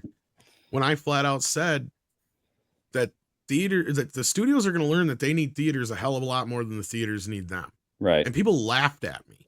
And they're like, are you kidding me? Streaming this and streaming that, the theaters are dying. I've been saying this for ages. Theaters aren't dying. Yeah, streaming will die. Like, well, streaming I've been saying I just wanted to get in the team.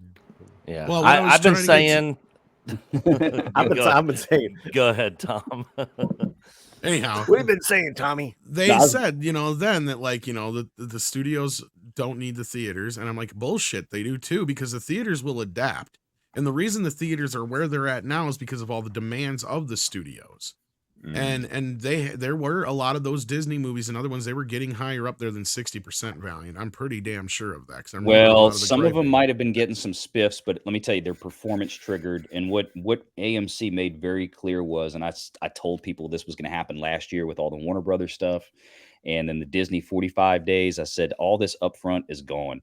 Well, they make it very clear that every one of their contracts that they put together, and each contract is independently negotiated by film and by theater. Okay. Well, and that's what I had said too, is that I had predicted that was what was going to change, because they were like, this is going to ruin theaters. I'm like, oh no, this is going to give theaters back the bargaining chip that they didn't have for the longest time. And I said, all the things you complain about theaters, they're the studio's fault. They're not the theater's fault. Well, the studios demand more and more and more on top of the rental fees and everything else. They pay these films in the aggregate on their run. That's it. They give you a figure. No, you're going to get 50%.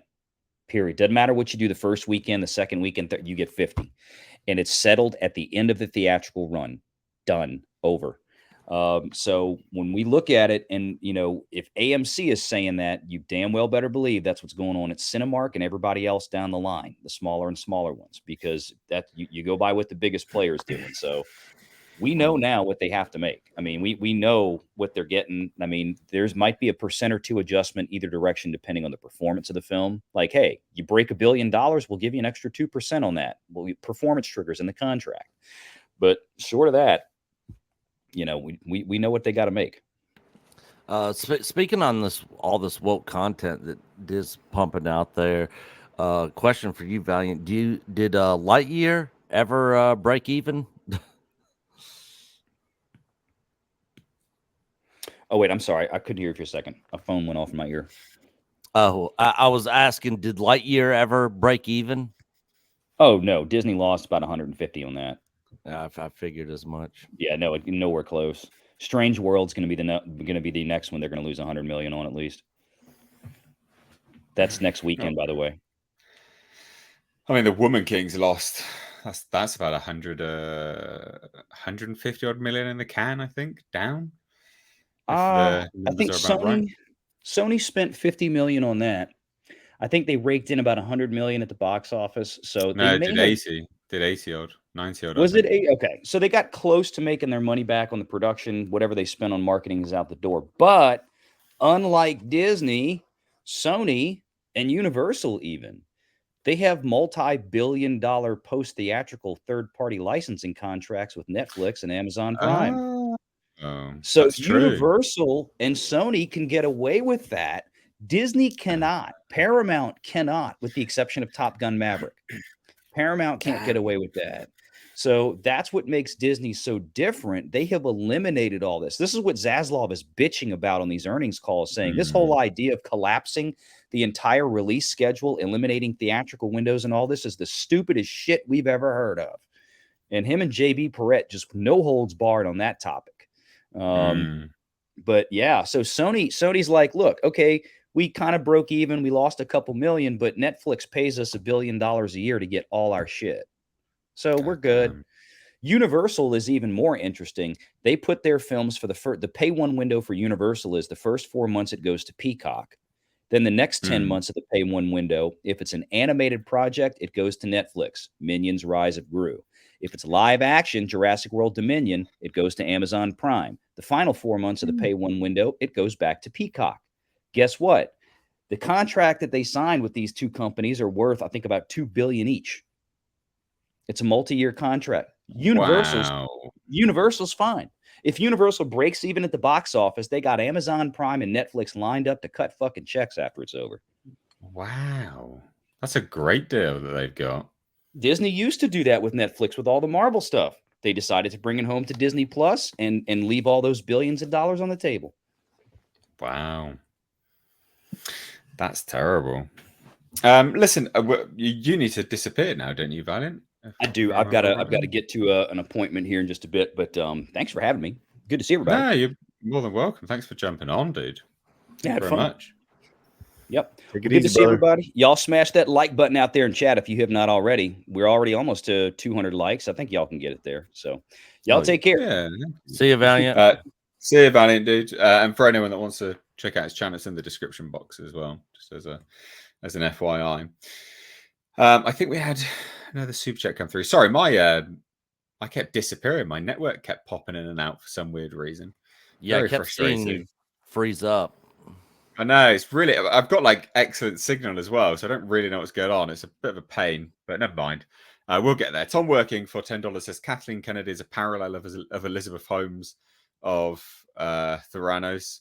A false promise riding on gender stuff better served for people who actually knew what they were doing. Yeah, can't argue with that. And thank you for supporting the channel, helping to keep the lights on. So what we're going to do now, I want to talk about this because on face value, I actually really quite like this idea, right? And this is, I'm going to get absolute. We just speak about Disney. I'm going to get such shit for saying this. But there's an Indiana Jones TV series in development. I really like this because I really like Indiana Jones, right? So I'm like, yeah, goddamn, Indiana Jones TV series. And I remember back in the day, like I'm a major fan of the original stuff, right? The original stuff is great. Get us back to like, fighting Nazis and, religious iconography / real stuff, myth, legend. Oh, I love it. Give me that, give me that. But I remember back in the day when they had the young Indiana Jones. Anyone remember young Indiana Jones? Oh yeah, Yep. I remember the Indiana Jones Chronicles. Yeah. Yep. I watched it all the time. I wasn't a huge, Yeah. but I watched it. I liked some of it. So like on face value, I think this is like this could be good, but unlikely because it's Disney. What do you think of this, guys? What's your thoughts? I'm kind of in the same boat you are. It's like this could be a wanna good like idea, it. but it's Disney doing it, so you already know that they're probably going to ruin it. But I mean, who doesn't like Indiana Jones? I mean, I'd be all about having more Indiana Jones stuff, like prequels when he's younger, before the movies or whatever. But I mean, my faith in Disney is like almost non-existent pretty much at this point. Yeah, Paulie, you haven't said much for a little while, my dude. No. Straight up, just no. Oh wait, hold on. Bleep. No. I mean, no. Leave it alone. Leave it alone. Leave it all alone. Unless it can be like the OG, then it's not going to be Indiana Jones. But did you watch Young Indiana Jones? Yeah, it was kind of fun. I mean, it's like what, the 80s or early 90s? I mean, I wasn't really paying attention too much back then. But Early 90s. yeah, I mean, it was all right. I'm digging more of that vibe of River Phoenix Indiana Jones, like do that. But the regime has to change. They can't do with these jokers in charge, man. No, you are right. I mean, what are we getting that hideous that from what I've read about that Indiana Jones movie, sounds hideous, bro. I still don't know what to think because I had a source that worked on the film, and they were like, yeah, like it's got everything you want in an Indiana Jones film. I was like, really? Does it? But do you trust this dude? Really, yeah. Did they confirm or deny some of the leaks though? That he's gonna die in it. The time travel and all that shit. So they were a bit of a pain in the ass with leaking stuff because they revealed to me that Disney essentially installs spyware on their employees' phones. So it was very difficult for them to reveal as much as what they would have wanted to. They revealed like stuff about the end of the film, basically, that it leaves itself open to a perspective of a spin-off. So I guess you could say that's confirmation that the guy dies. But then they also revealed that, I mean, they were asked back for major retooling of certain things after it had presumably wrapped. So I don't know how much of the leaks at that point were true. Yeah, because we had It's recently heard difficult there's to like really 6 say. alternate endings from what we had heard. I didn't hear that, but I did hear that they went back for pretty major retooling of stuff. Mail him a burner So- phone and tell him to message you on it. Well, so they can now. I should ask him again, to be fair, but we're getting sort of close to its. We're getting close to its release. Not really, are we? When does this release? Indiana Jones 5? What was it, next July, Next Tom? summer. Yeah, next summer. It's not Pretty bad. It's not sure. that far away, really. But yeah. So, but with respect to this, I want to like it. Like, I desperately want to like this because Indiana Jones is great, and it reminds me of my childhood. This stuff, like I really like this stuff. I think this stuff's great. But I'll echo the other guys. Like, I mean, I thought Young Indiana Jones was okay, but it wasn't anything to write home about. And there was a reason it almost got canceled in the first season because nobody watched it. The only reason it got a second season, and Bob Iger says it in his book, is because he wanted to keep his relationship with George Lucas good. So he basically gifted him a second season of this show that was costing ABC a shitload of money. And to me, they want me to show you the animated thing that somebody made in the chat. It's brilliant. I'll send you the link, but I don't know if you want to show it. I didn't get a copyright it's really claim for good. it, but I don't want to risk you getting one in the future. But that's what I would do. Just do an animated Indiana Jones adventure story set in the same times as the original stories, even in the mold of a Saturday morning cartoon kind of. That's what that thing I'm talking about was in. And it's brilliant. It works just fine by me. Otherwise, I'd be down for that. Mess with it. You could still get Harrison Ford to voice it then as well. You don't even need him to, really, because there's so many people out there that can imitate his voice. I can do Harrison Ford at this sound point. like him. Yeah. Tom can do it. Give it a shot, Tom. Go. I can do Harrison Ford pretty good. That's not how Indiana Jones works. Hard time. Say, get off my plane. Just like they did with plane. James Earl Jones. They could probably just replicate his voice anyway. Just sell the voice right. Like they did that in Kenobi. Yep. That was one of the one things out of Kenobi that I actually liked was I thought Darth Vader sounded like Darth Vader. Even though it kind of was technically, but kind of wasn't, I guess. Synthesized stuff, but but I noticed right away. Yeah, it was like, this sounds like young James Earl Jones, not the one we've been hearing for the last few years. Yeah, I mean, for this, like, I just think ultimately this could be good, could be bad. But I want to be hopeful for it. But yeah, like you guys are probably. Let's be real. It's going to be a Phoebe. It's going to be a Phoebe Waller-Bridge series. Let's be real. Come on. Right. Probably. Probably. I really hope not. But yeah, you're probably right. She comes from television, for fuck's sake. She does. But I don't know what else she's got going on at the moment. I guess she dropped much a lot that I of know stuff. of. I don't know. Ah, dear, oh dear. Well, because they've already said that they'll never recast Indiana Jones. Don't you remember that? Yeah, they said he's done. They've said that several times over, and they even admitted, or at least in their eyes, the problem with Solo was you can't recast Harrison Ford. He's too iconic. Yeah. And at least that's what they came to. And Harrison Ford even said when he dies, Indiana Jones dies. Yeah. So I'm just reading the tea leaves here on this one, but unless it's animated, that's the only way it works, right? Well, I've just watched that animation. I don't want to share it just in case, but yeah, you're right. Like that animation would be great. Ah, dear. It's a good feel. It's a good look. That animation, the vibe. Yeah. I even like the old Indiana Jones video games.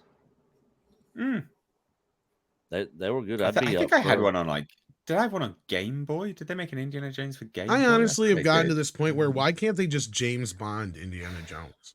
Well, they were gonna, weren't they? Because Chris Pratt was. Yeah, Chris Pratt or the other guy that what's his name was gonna. They were also talking about. I can't remember his name. The guy who does the voice of Rocket Raccoon. They can't even James Bond. Bond. What the hell's his name? I know who you're talking about. and I can't think Yeah, of his name. yeah, now. from The He's Hangover. in The Hangover as well. Yeah, Yeah, I he's in can't The remember his bloody Hangover name. and Stars Born and What's shit his like that. goddamn name? I know, right? Yeah. Steven Stanley something or other. I can't. Bradley Cooper. Yeah, Bradley damn it. Cooper. Yeah. Thank you, Donovan. Oh dear. Right. Well, let's shuffle on from Indiana Jones now Ezra to Miller. Fucking A.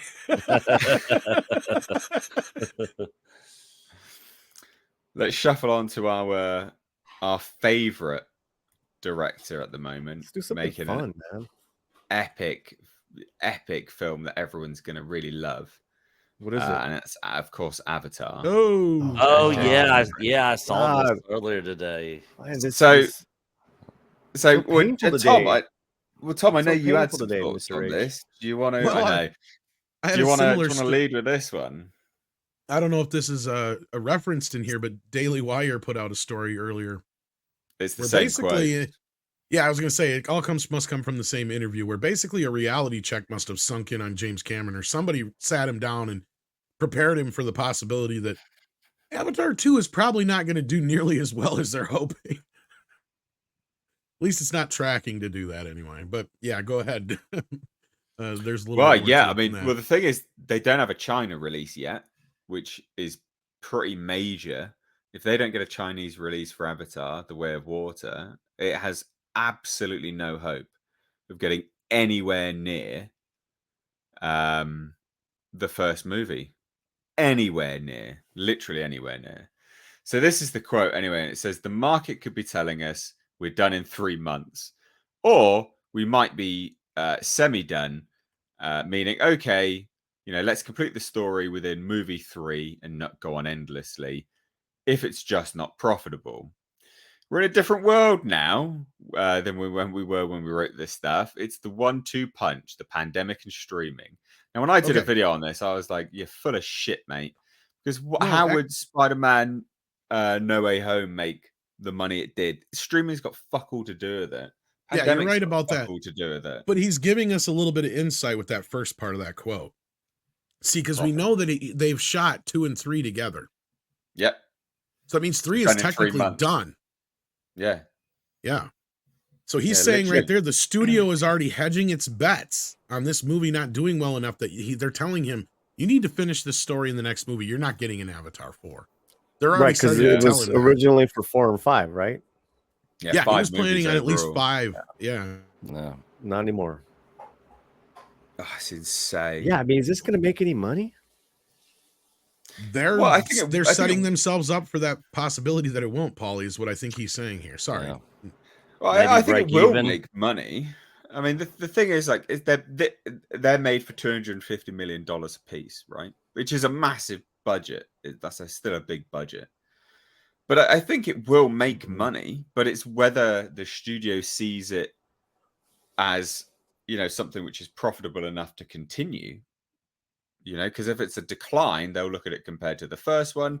Is it going to decline again further onto the third one? And so on and so forth. Can we commit to the 5 movies that he wants to make? That's probably how they'll look at it. And blaming the pandemic, some holiday cash. No, and I mean I've been getting a little clapback, not a ton, and that's how I'm not too worried about being wrong in this, because a lot of people, because their biggest comeback is always never underestimate James Cameron. And I'm like, yeah, maybe when he still made movies, but he hasn't made a movie in almost 2 decades.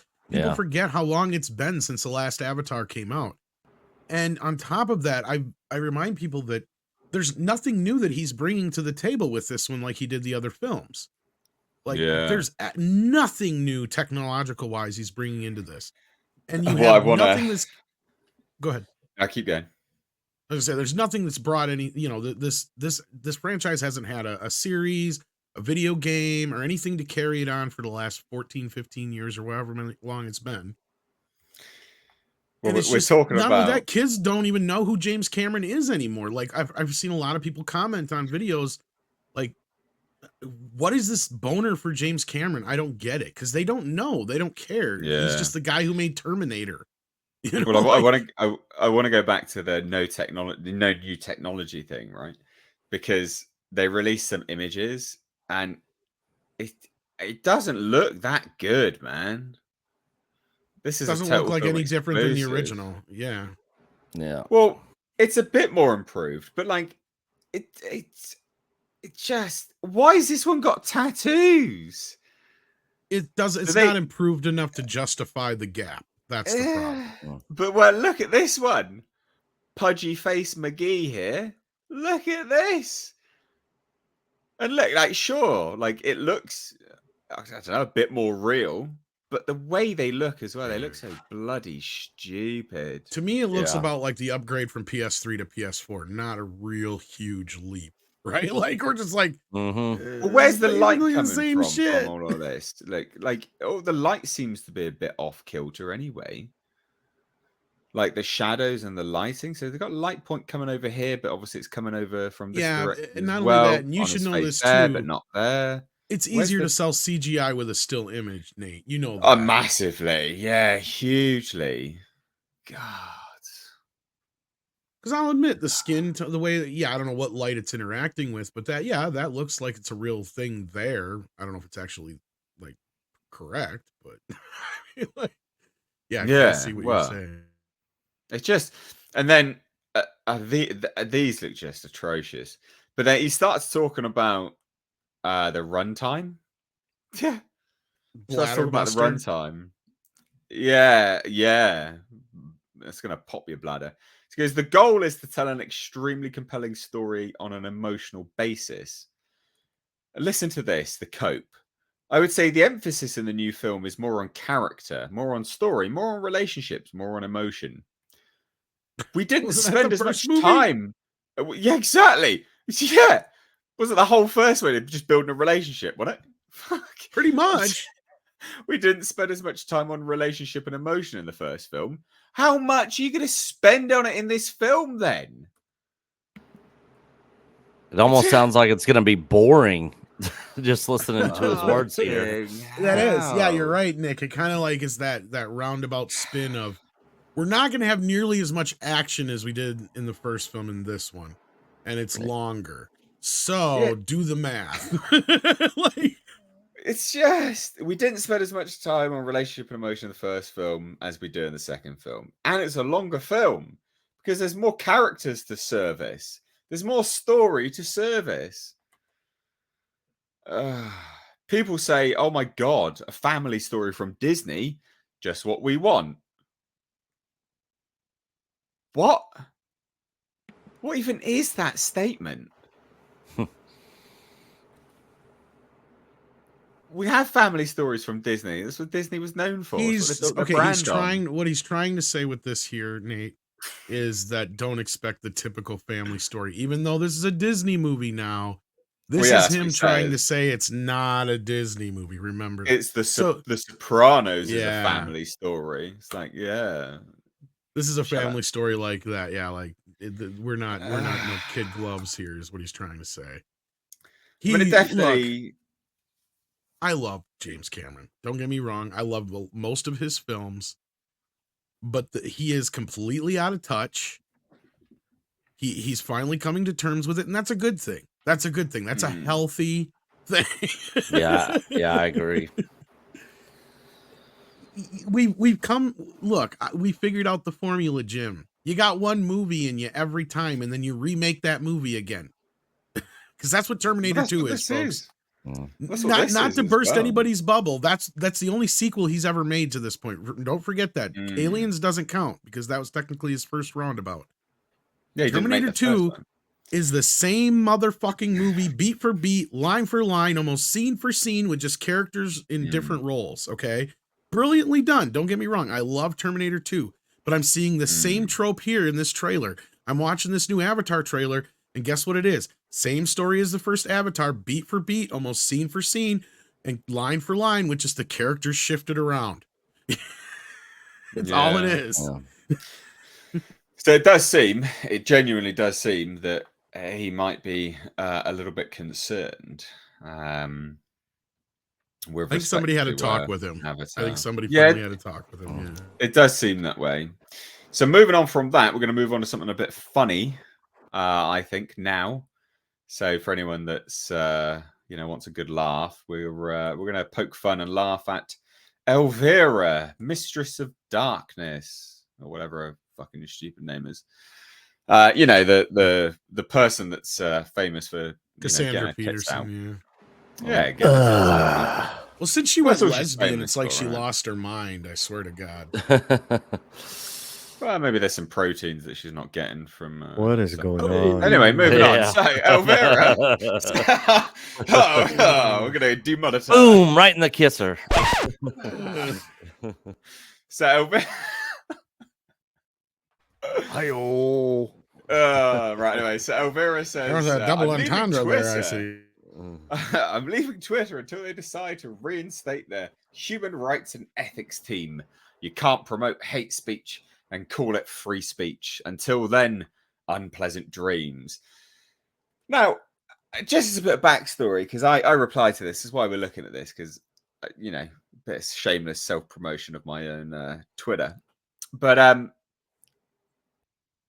Twitter is renowned for circulating and people profiting off of CP, child prawn, right?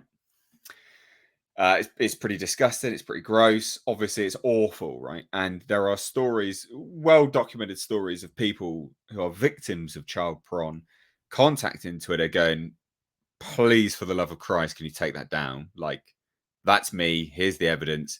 Please take it down. You are literally ruining my life by having this up there. And they don't. Right? So when we're talking about human rights and ethics teams, they don't really have one, do they? They don't really have human rights and ethics in terms of anything like that. They're not very good. So obviously I chimed in on this. And hypocritical, also. Very hypocritical. How so? What do you mean? What's hypocritical? Oh, about? just like they'll sit there and go after somebody and be like, hate speech. This is unethical, unmoral. But then they say nothing about what China's doing or stuff going on in other countries. Yeah. They give free passes to everybody else. Oh yeah, massively. I mean, it's always hypocritical, isn't it? These idiots are massive hypocrites. So I obviously chimed in and I was like, lol, the same team that allowed child prawn to proliferate through Twitter. Elvira love, go away. We get a bit of shameless, misogynoir in there in my tweet. So some other people did actually reply to this. It was more than just that. There's like 5 there. Let's have a look. Can we see the others? Why can't I see the others? Am I blocked? No, I think you gotta hit your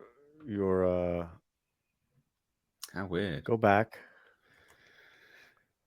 and then hit the side thing right there, like underneath your logo. Hit the line there. I did.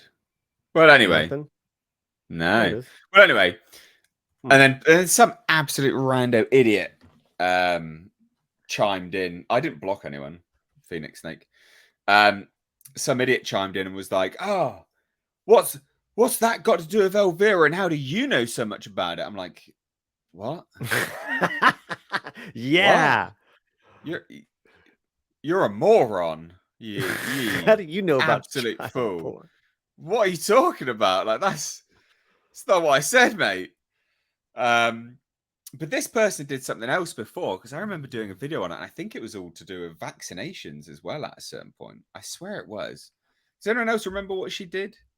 What she came out and said before? I swear it was about. Oh, well, she's been wokety woke, like I said, for the last couple years. She had TDS pretty bad. Came out as lesbian. Like all of her cool factor went out the window. Like she used to be so cool and all that business, but now she's just woke as woke can be. Yeah, not exactly someone to look up to, that's for sure. No, it's just sad. And Twitter as well. Why like don't people you are just like, leave? I like how all these celebrities are saying, Well, this is... I'm going to be leaving Twitter now. Just leave. It's like, Just we'll leave. go then. No one gives a shit. Go. Like all the you know? people that were like, "I'm moving out of the country if Trump gets elected," and then they're still here. That's what's funny is I think she came out as lesbian because she was afraid of getting canceled, right? Because look at Oh, her. She's traditionally the type of character that would be mocked and tried to be canceled by most of these woke folk because she's done nothing but show off her tits and she acts like a bimbo / near slut through most of her. Like her whole Yeah, gimmick that's is the to shtick. yeah, her Yeah. whole shtick is to act like a vampira, but she has like she's very flirty and Yeah, not yeah. I necessarily mean, a if bubblehead, but you know, no, but if you Mm. go back to some of their skits that they did, they were you know, they were pretty un-PC, that's which I my loved. point. Like she they was were very great. well aware of her assets, obviously. Yeah. Like that was Oh part of the yeah, gimmick. Mm. yeah. God It's damn. it's like the Howard Stern thing, you know. It's like Very much, I yeah. just I just went and looked at what she was because I remember doing a video on her before. It was about cancel culture. She was calling out her fans because they didn't agree with her about cancel culture because she was promoting That's right. cancel culture That's right. Yeah. and she was lambasting her own fans for Yeah, you know, screw her. Screw her. Yeah. You Some of know, the other replies to her she- tweet no, here are actually pretty she's a funny. lesbian now. Also, You wouldn't be able to, Paulie, mate. Sorry. it's all right, man. I gotta, you know, well, I don't want to go there, but anyways. But yeah, If anybody can turn her back, Paulie, it's you. that's the mustache. The mustache with dirt. Oh dear! I just thought that would be a nice breakup from a lot of the semi-serious stuff. Something a bit funny. Look, you know, you I don't go after mean, your fans, man. You don't go especially after when your you're fans. on your Well, 18th minute of fame. Well, this is the thing. Like, who is she now? She's a nothing. She's a nobody. That's just right? it. Well, I mean, okay, but she, you know, she's made her What? living doing fan We're getting her tits out. conventions. I mean, Yeah. what an idiot. Well, going no, after yeah. So fans. you're right, actually, aren't you? Yeah. That's all I mean is that like Yeah. if anyone should not be like grilling fans on any level, it's like her. I've got a few friends that do a lot of conventions and stuff. Yeah, fan circuit. Yeah, like semi-celebrities, voiceover actors, and you know, Mm. they're very classy if they do political posts, and you know, but they're pretty balanced because they're smart. They read the room. You can't distance half your audience. Like, Nope. what you doing? and isn't You know? hate speech free speech? I mean, that's a price we pay for living in a free society. I don't agree. Yeah. Like, you know, I don't agree with everything that our buddies put up, but yeah. last thing I'm going to do is comment on it on Twitter, on whatever. It's like, all right, that's cool. Yeah. You know, move on. Well, I mean, like, the thing is, you got laws in place when you break the law, like incitement, you know, and things like that, right? Like you have laws in place for that. Like, correct. Like who real defines crime, right? Who defines what hate speech is as well? Like, that's part of the problem with things like this. You know, when you have people going, you know, women can't have penises, and they go, it's your hate speech. You're like, oh, fuck off now, come on. Or the But yeah. slippery slope of it should be okay to punch a Yahtzee, and then, well, what defines a Yahtzee? And Yeah. then Yeah, calling exactly. everybody Modern day. Yahtzees, and it just goes down this slippery slope, right? It's no, and you may not agree with certain hate speech, but that doesn't give you the right to shut them up, because then that's hypocritical of you to think that you have the right to say anything about that hate speech, right? Yeah. So like it goes both ways, right? And that's the thing we have to realize and remember all the time when it comes to this kind of crap. And look, Cassandra's one of those. She gets a boost again every so many years when some nostalgia bug hits, right? Because she just so happened to be a major part of the 80s, especially through her Miller Lite, I think it was either Bud Light or Miller Lite ads, and her nighttime shows on, you know, and all that kind of business being syndicated all throughout the United States, and I'm sure Canada and some other places. But so she came up through the groundlings. She's got a history. She's been around the industry for years. And I think that this was her preemptively knowing that her shtick was going to probably get her canceled eventually.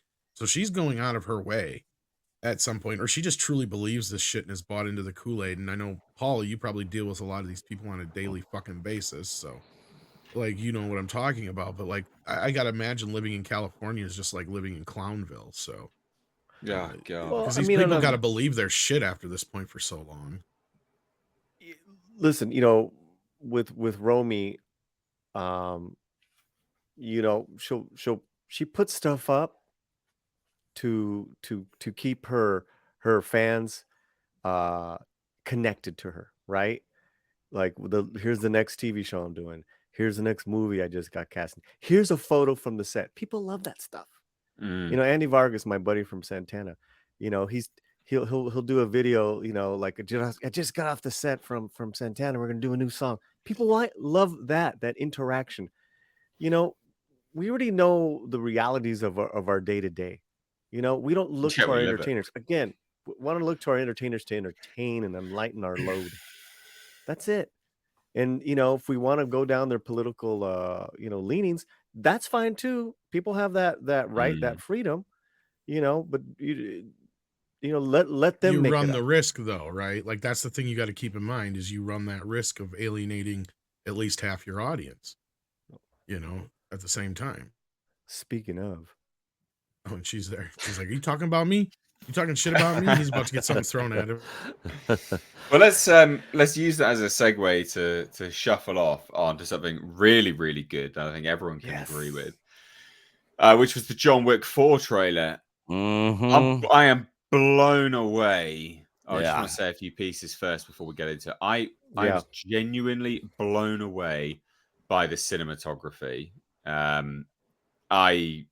It was exceptional. Every frame could have been a poster. I just stylistic was great. There's two certain scenes.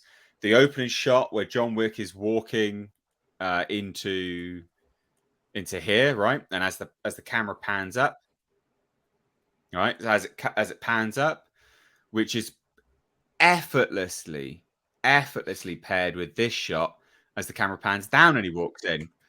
So good, right? When you look at those two things from a stylistic cinema, that framing alone, the framing, that's what amazing. you're pointing out. The framing of the lines. Look at it right in the That middle. wide shot Eiffel right in the Tower. middle. Boom, boom, Eiffel, boom. yeah. Mhm. Right in the middle of the squares. Boom, boom, boom. There's Just so much to love. There's so much that I'm loving from this trailer, but the cinematography, absolutely. But it's even to the I point. mean, The pillars are perfectly aligned Mm-hmm. on it's the both lines. sides. Yeah, it's the lines of that frame. They're God all over the place. I damn. mean, it's when in a good way, right? God. It's a beautiful picture. Yep. All I know is that John Wick has Amazing. nunchucks. No, Yeah. Dude, Donnie Yen is in this. Come on now. What? Yeah. So Donnie Yen? they do, but I think they made a bit of a mistake. Then he looked like the Hangover guy. Oh my yeah. god. You see why you got to point that out. Well, look, It I'll does be look honest like with you. him. Like, I didn't really care so much for the second and third John Wick movie. So What? overall, I was like, yeah, let me finish. Jesus. I don't know the second. I like the third one. Yeah, The like third one the was second third one one was was pretty dope, good. Tom. The third What's wrong one, with they kind of felt like video games at that point. It was like, Oh, you don't know what you don't know it what kind you're of talking lost about. the heart to me that the first movie had.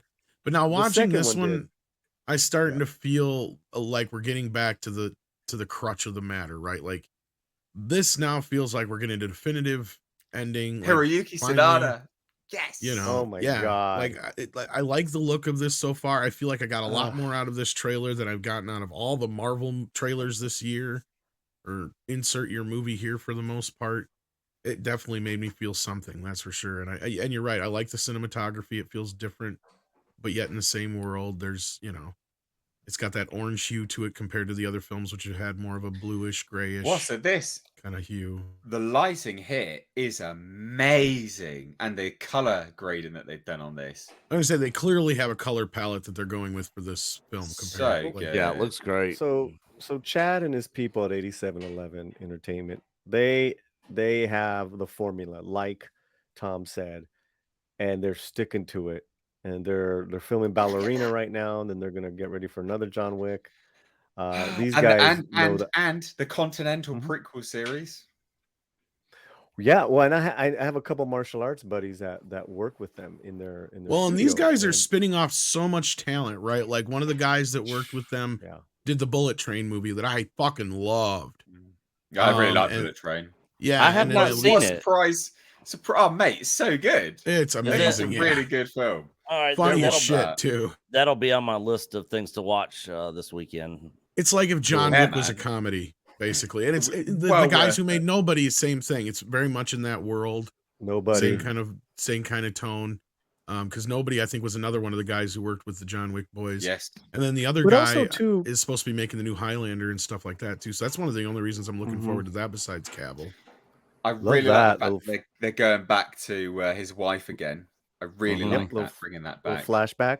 well, that's what I mean. It Mm. finally is getting us back to back the into core, like- the core of it all. Yeah. Sorry. Go ahead, Mm. But Paul. You've been can trying we to say can we something. talk about that movie chemistry between Fishburne and Yeah. Keanu? I mean, I just love Yeah. those two, man. I need a God. gun. Yeah. they And- throw in that Matrix, line there, Mhm. That was between the two nice. But they guns. also throw in the laugh, because it's what we as the audience, when we're Yeah. watching the trailer, we're doing ourselves, because we're like, Yeah. that's brilliant, what a great line. And then Lawrence And- Fishburne laughs at the same point. So good. Yeah, it's almost And like then a borderline lot of fourth those wall guys- breaking. Nate, a lot of those guys worked on the second and third Matrix. That's how that whole marriage started, as far Yeah, as yeah. being the agents, was being Chad the stunt, Stahelski, all the wasn't it? stunt work. And this is gold, man. Anytime I could This see shot, really good look jiu-jitsu. at this. And it goes from the orange to the Ah. red, so you can clearly tell that there's a Yeah, tonal red there, shift in the orange. film somewhere. And it Yeah. I gotta say, it's just great for what is his name? Ariuki? Hiroyuki Sanada, he's great. He needs to be in more things. He's He's so getting so his good. I think he's getting his just due. It's just so wonderful, man. Yeah. Well, the And acting this is from that's Skarsgård Skarsgård, was right? great. Let Yeah, me tell you, I just saw Barbarian with him, I still haven't seen it. It's still not out in the UK. It wasn't out. and he's got that ability. What you think you figured him out, and then it's just something else. It's like I like that. I like that in his acting. And Mm. of course, good old Ian McShane. Yeah, That's a bit of so orange is him and Winston like back on good terms? Again, Looks It like seems it. it. seems like it. Seems Well, it. that's what That's that's what I like about this one is it's finally like here's a definitive kind of at least conclusion to this story, right? Because that's what I was kind of like this. I felt like the second and third film just kind of started meandering into how many bad guys can we throw at him? It's like, and that's what I said. It started to feel like a fucking video game. by Yeah, one I point. can see that. And now A we're actually really getting good back to video the game, Tom. Well, yeah, I'm not gonna lie, Paulie. I on, had a lot of man. fun with them, but it just didn't have the heart that first movie did. This looks like it's getting back to that heart. It's getting back to you need to get out of this, and this is all about your wife in the end. And you've got these bad guys saying this, none of this is going to bring your Well- wife back, kind of thing, and all that kind of stuff, right? Like it's all getting back to the core, Yeah, I as mean, Mr. 'cause- H put it. and to him me. getting Look out at of that it. bokeh. Look at the bokeh. So good.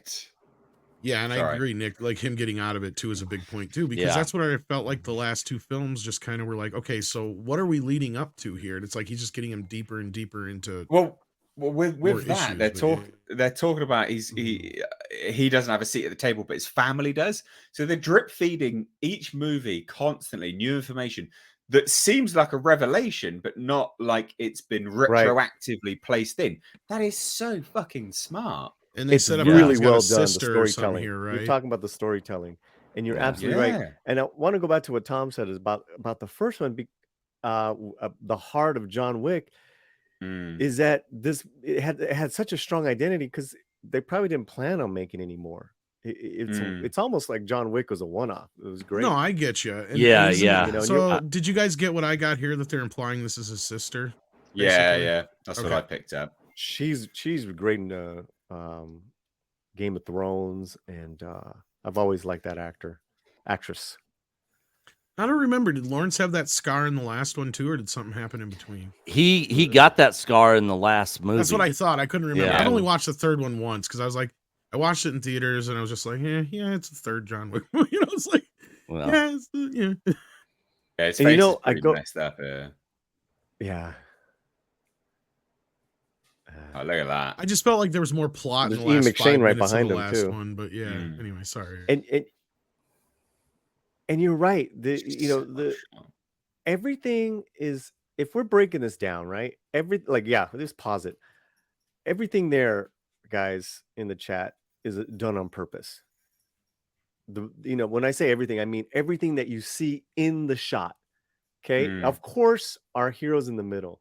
Then you have these candles, and then you have kind of like this sloping wall with some images. But then looking way back is the tunnel that he's coming out of. Orange.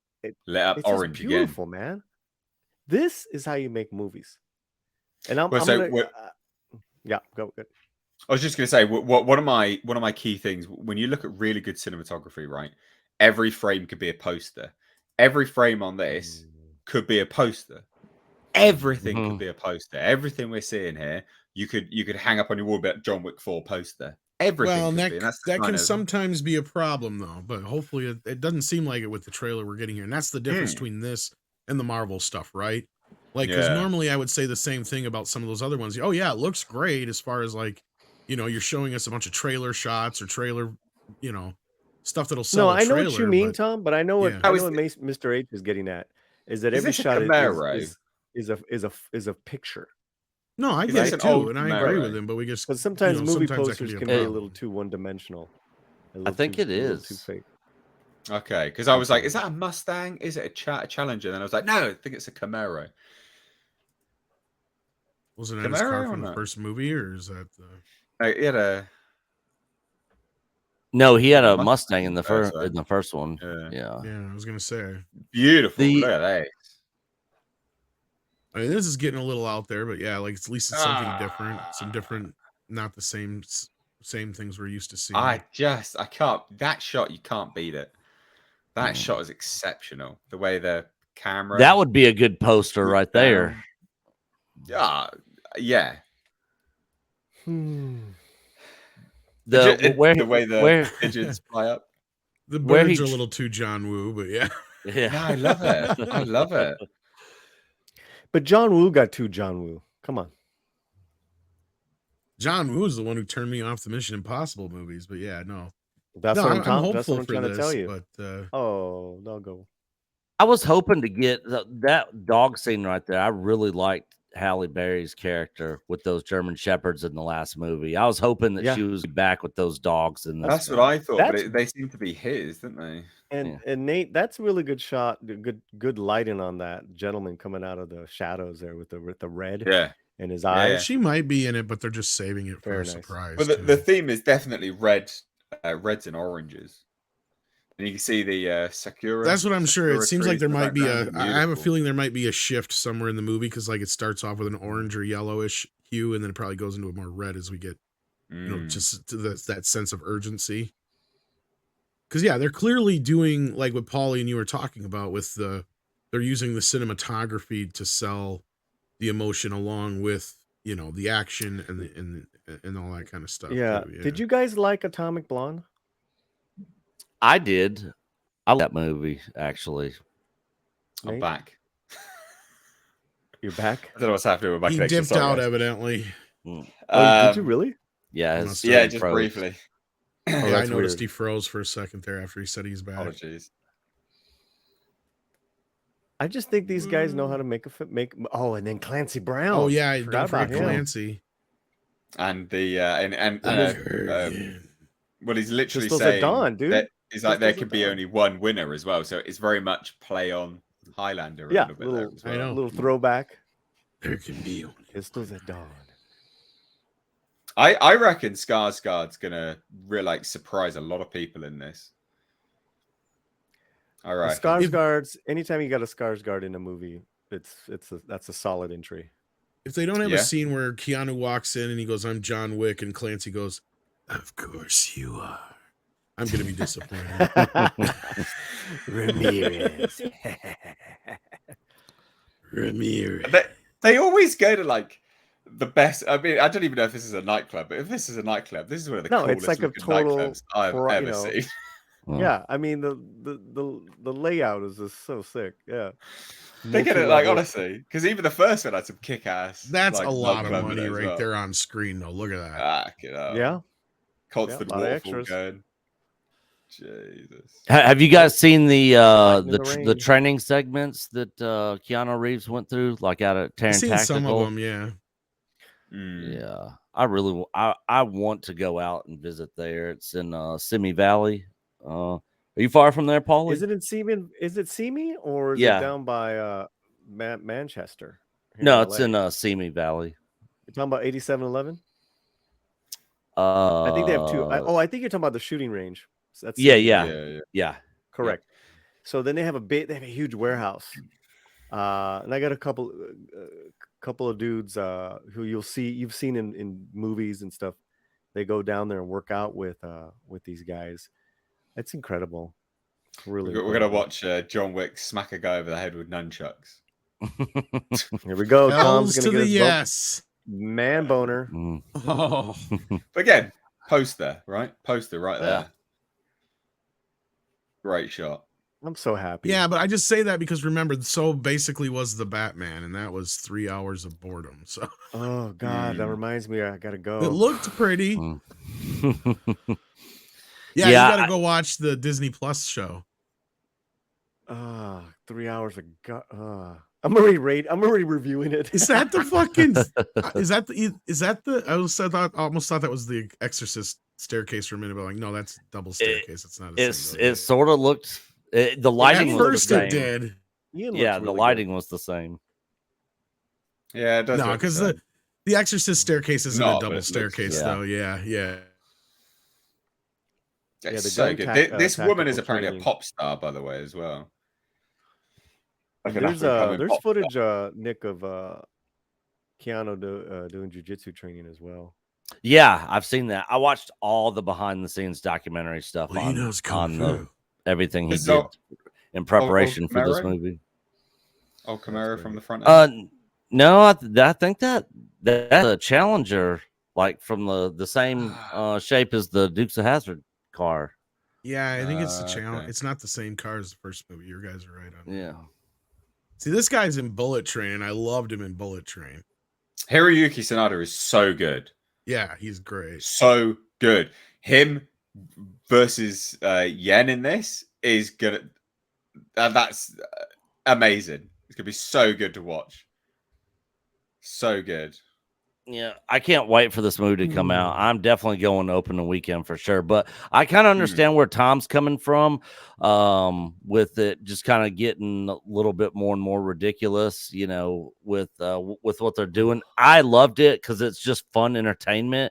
But I get what he's saying because, like, for anybody out there who are Dragon Ball Z fans, like when you watch that show, it just literally got to the point to where it's like, okay, how much more powerful can these Super Saiyan Right. 4, Super Saiyan 5, you know, it's like, Yeah. Well, and so, you also got to know, look at it. And Nick, you're right. And it's like, it's also from a point of view of like, to me, the original John Wick is on a level of like up there with Die Hard, with the greatest action films of all time. Yeah. And by comparison, of course, a sequel is never going to live up to that. But by the time you get to part 3, especially that opening scene, it's like all it's missing is the point counter at the top of the screen.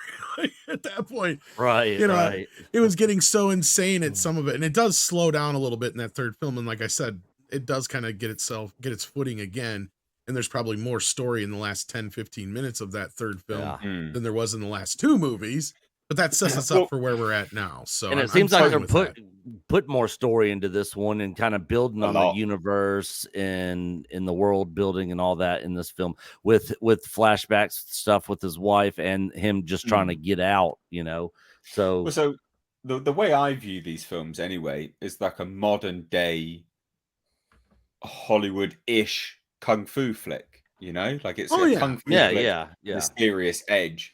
So it still has that sort of, you know, it is a little bit silly, but it's taking it through a much more serious lens for the modern times. I mean, I eat this stuff up. I love it. I absolutely love it. Yeah, no, absolutely. What I'm saying though is like John Wick 1 is like a 10 out of 10. 2 is Yeah. probably a 6 or a 7 out of 10, and the third one is probably like a 7 or an 8 out of 10, right? Like that's what I'm saying. Are they good movies? Hell yes. But on I see what you're saying. Yeah. Yeah. I mean, they're all highly entertaining, but I think 2 is a little more forgettable. Still, Yeah, I didn't. I can't really tell you the plot of part 2 anymore, other than what's her face who played Batwoman was in it. Really, that's all I remember. That's the sign language. Oh, that's right. See, even I forgot that. Yeah, they had the big fight in the mirrored room, like Slade did in the Last Dragon. And I've actually seen the second one like 2 or 3 times, and I still can't remember the fucking plot. like, was there really much more of a plot other than it just gets us from part 1 to 3? It feels like from my memory. Yeah, I don't remember that being much fun. To be fair, I gotta go. I'm gonna go drive down to the theater right now. Yeah, he's got to go torture himself for 3 hours. Good luck, mate. Wow. So make sure you get some good popcorn, because fucking hell, you're gonna need something to take the edge off. Well, Neil says that the second John Wick is underrated. I'll revisit him again before this 4th film comes out in March, right? Because it comes out in March. Yeah, I think is what it said. Yeah. So if I can do a little plug real quick, after I see the film, we're going live right away out of the theater on my channel. So make sure you're. It's linked in the description box, guys. So I'll be curious to hear what you gotta say. Sure. I will be asleep, unfortunately. So I'll be watching. I'll be watching. All right, Nate. Good luck. Good luck. Don't fall asleep. I'll need it. Take care, everybody. See you, Paulie. See you, dude. Peace. So yeah, right. I think that look. Let's shuffle on to one last topic. I said it was a big show today, guys. I said it was a big show, and that's Sylvester Stallone and Rocky. Hey yo. Adrian.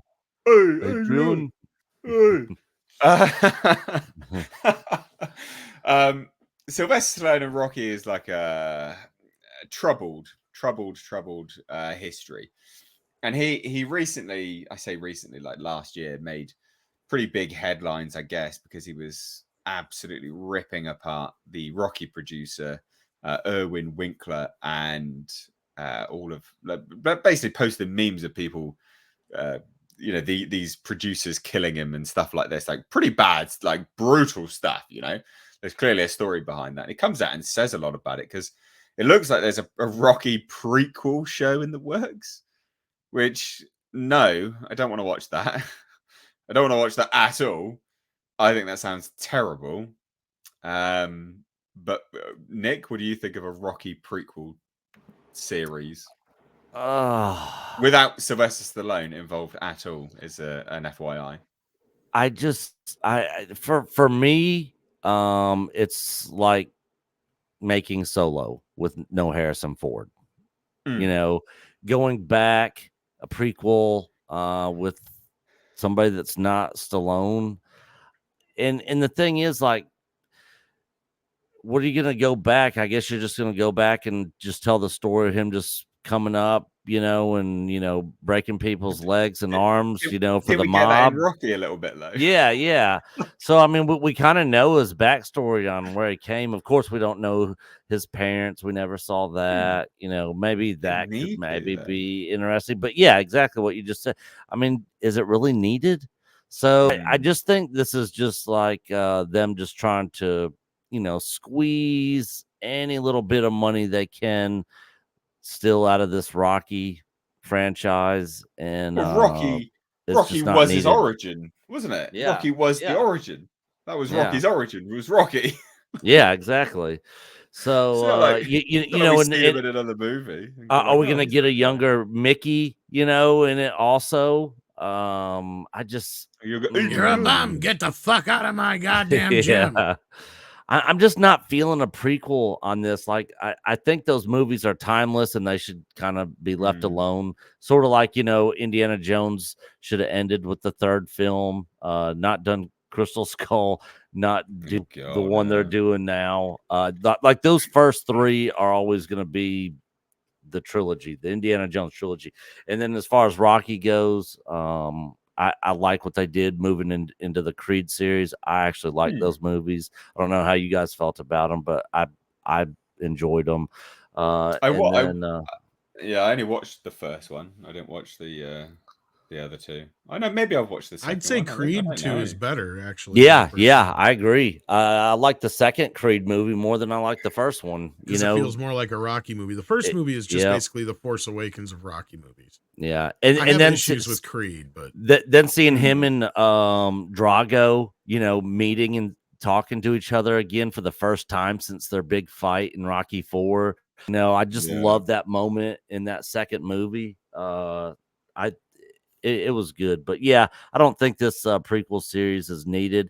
And if they did it, I mean, I'd probably check it out just because it's Rocky and I'm a huge Rocky fan. But it'd probably be a watch one time and forget kind of thing.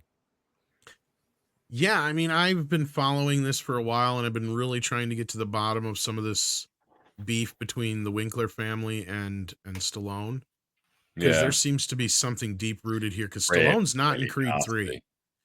And I have a bad feeling that they're going to kill Rocky off screen in between films. And if they do that, that's going to really piss a lot of people off. And he says in this recent interview that we're discussing here that the reason he's not part of Creed 3 is because they went to a dark place that he didn't think the franchise should go. And then on top of it all, they decided to go off and do this Creed Drago spinoff without him any involvement with him. Same thing with this prequel without any involvement from him. And now here's what I've been trying to figure out. I don't know if because they signed the deal before this law was enacted or what, but there is a law that the sole creator of a property can go back. It's actually 35, but yeah, 30 or 35 years. And it's been well past that for Stallone. Why can't he go get Rocky? I don't understand. That makes no sense to me. Yeah, I agree. agree. Amount of stuff that he's been griping about how they're doing the character. Did he sign something at that time? Because he does say about how they took advantage of a young, naive, up and comer. And granted, he's gotten tens of $1 million out of the Rocky franchise. Some would argue hundreds of millions. He argues tens of millions. Is that really worth what he adds to this franchise, though? When you have the argument, and because I had this discussion with Robert Meyer Burnett the other night, and he was on the side of, he always has this famous saying, and I can't disagree with him in most cases, that you don't get what you deserve in Hollywood, you get what you negotiate for, right? Yeah. And Stallone knew what he was giving up at that time just so he could be Rocky. And that is a part of this deal, and I understand that. But at the same time, I brought up to Robert, I'm like, in most cases, I'd agree with you 100%. This is one of those cases where Stallone is Rocky. And without him, you separate the two, like do this. And not only that, Rocky deserves a send-off one way or another. If you're going to continue down the Creed road, that's fine. Yeah. But you've got to give Rocky some sort of, because the fans deserve that. They need that closure. Yeah. And you can't do this in a way that you're killing him off screen, because that is a punch to the gut that not even Rocky could take.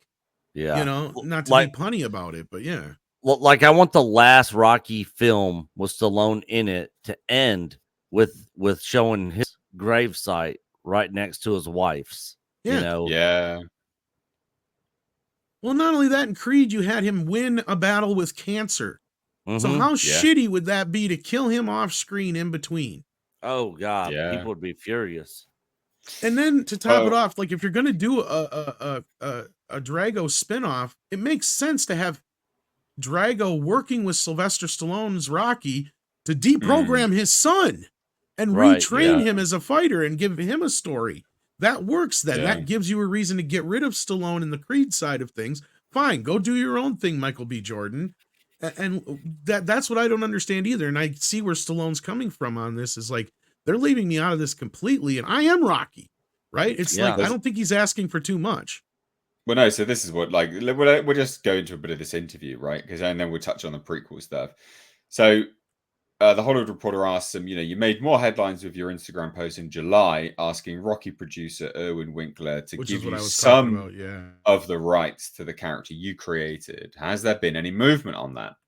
No, it's never going to happen. It was a deal that was done unbeknownst to me by people that I thought were close to me and they basically gave away whatever rights I would have had. At the time, I was so excited to be working, and I didn't understand this as a business. Who knew Rocky would go on for another 45 years?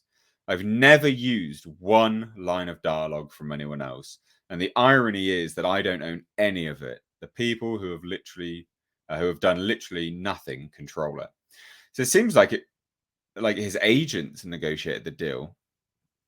Well, that's what I'm saying. I don't know if something somewhere along the lines, either it predated that loss, so it didn't fall under the purview, or whatever. At whatever point he would have been able to get those, somebody within his, fucked him over and signed away those rights for, a couple $1 million, and he got massively fucked over or something.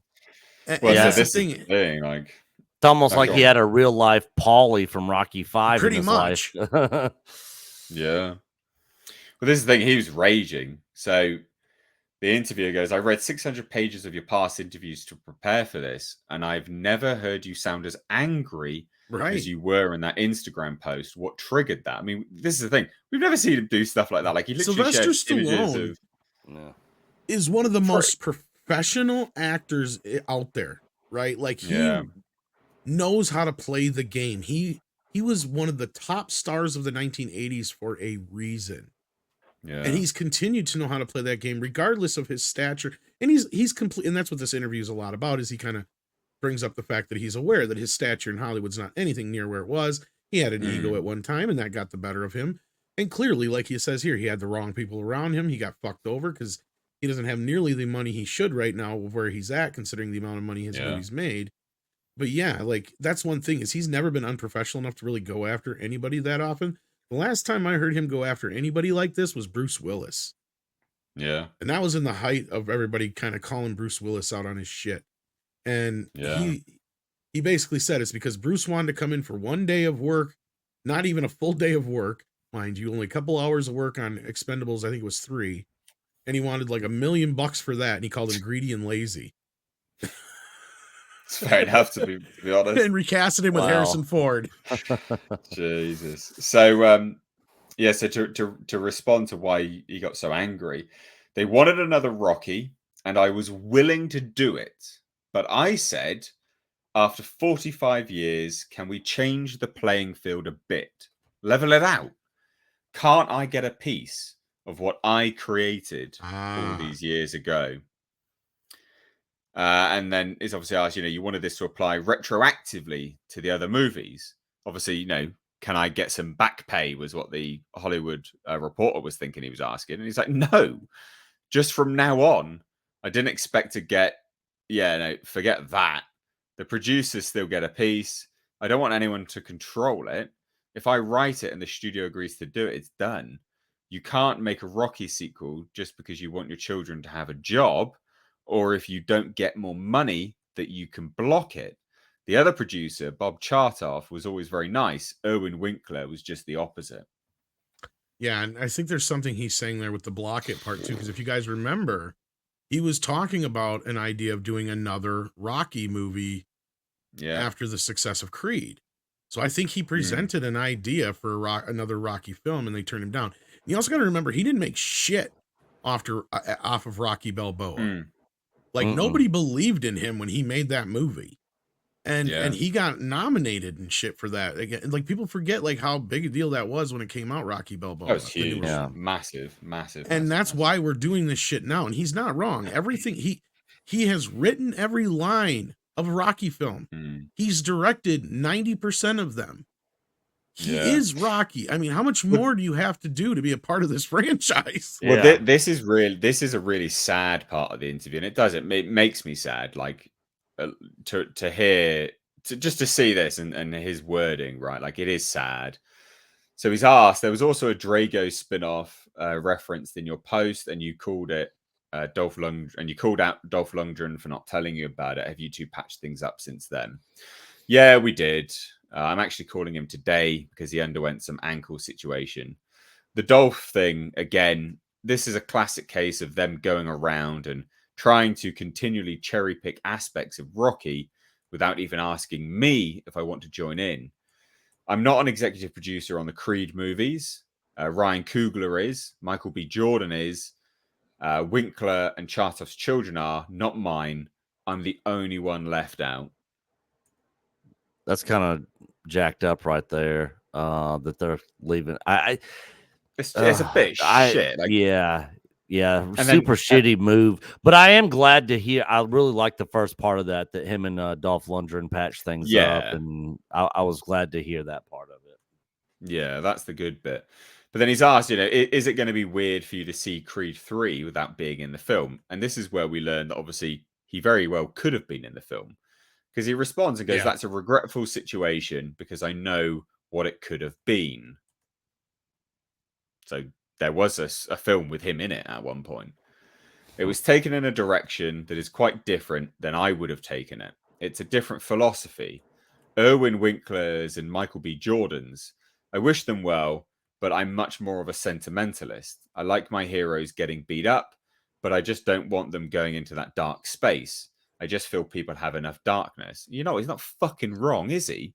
No, Like, we see enough of that all the bloody time. Like, give us an earnest hero, like. Yeah. Like Give for us the whole someone that's family, good. not something that, it's like, all right, you got to be at least this age to go see this film. Because all the Rocky films have pretty much been family films since the beginning, pretty much. But yeah, it's that makes me almost not even want to go see Creed 3 now after hearing that. Oh, I'm full on boycotting it because I have a feeling of what's happening. And even if it doesn't, I don't care. Yeah. Like the whole thing. I'm kind of in that same boat with you now, Tom, just after hearing all this. Yeah, because I've been following it for a while, and that's my big question. That's the closest I've gotten to an answer, is that, like, what the hell happened with the rights that he can't do anything, that his hands seem to be tied? Because it's very clearly written in that law. If you are the sole creator and it wasn't a work for hire thing, which we know for a fact Rocky wasn't. He had several drafts before he sold this version, and he gave up a lot of rights to be in the movie. But this would have come later down the road. So it sounds like to me, maybe when this came up, probably around the time he did Rocky Balboa, maybe to get that made, he unbeknownst to him signed away his ability to go back and get those rights. I don't know. How good of a feeling do you think Stallone's going to have if Creed 3 just bombs? Yeah. And him not being in it is a part of it. He's just going to sit back and be like, yeah. Sadly, the general audience doesn't pay attention to the shit like we do. Yeah. The only thing it has going, now. Well, sorry, I was going to say the only thing it has going for it, Sly's not in it, but yeah. I was going to say people think that Creed is now. I mean, it is like a separate franchise altogether now, isn't it? That's kind of what they're pushing it for, which makes it makes me reluctant to. I only watched the first one. I think I watched the second one, but I can't be too sure.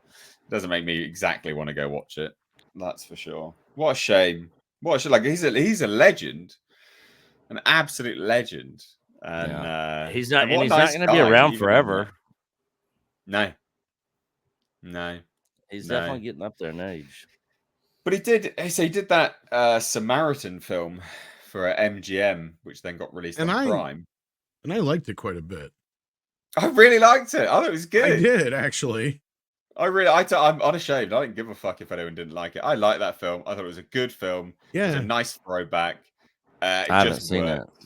It's so good. Like, it's predictable, but it's like it feels like an old throwback 90s movie. It felt so like refreshing to see it because it's like it didn't give a fuck about trying to hit any kind of demographical diversity quotient or be woke or any of that kind of business. It's just a straightforward superhero movie. Yeah, that's the movie where he's like the retired superhero, right? Yeah.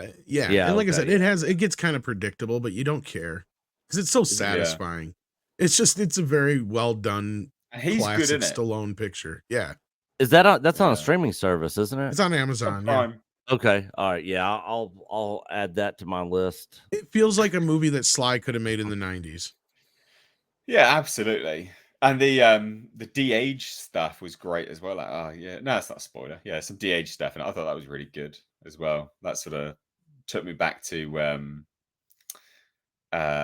almost Demolition Man-esque. It looked a bit like that, Yeah, around that era probably.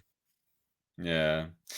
So, yeah, I thought we'd just sort of end on Stallone there. Bit of a somber ending, but good Yeah. nonetheless. Did you see the Crystal Lake poster?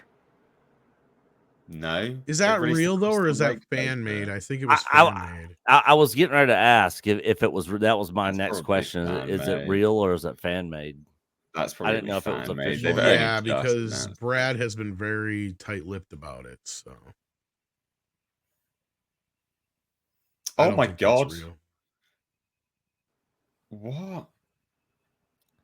Did you see it? No, I've just seen something else. Sorry. Oh. About the Rambo spin-off is now going to be a Rambo sequel, and Sylvester Stallone will be passing the torch on. What? So it is again speaking of. Who's he gonna pass the torch to? Oh, Lord. I don't know. Rambo. The girl from the last one. Bambo. The girl's dead.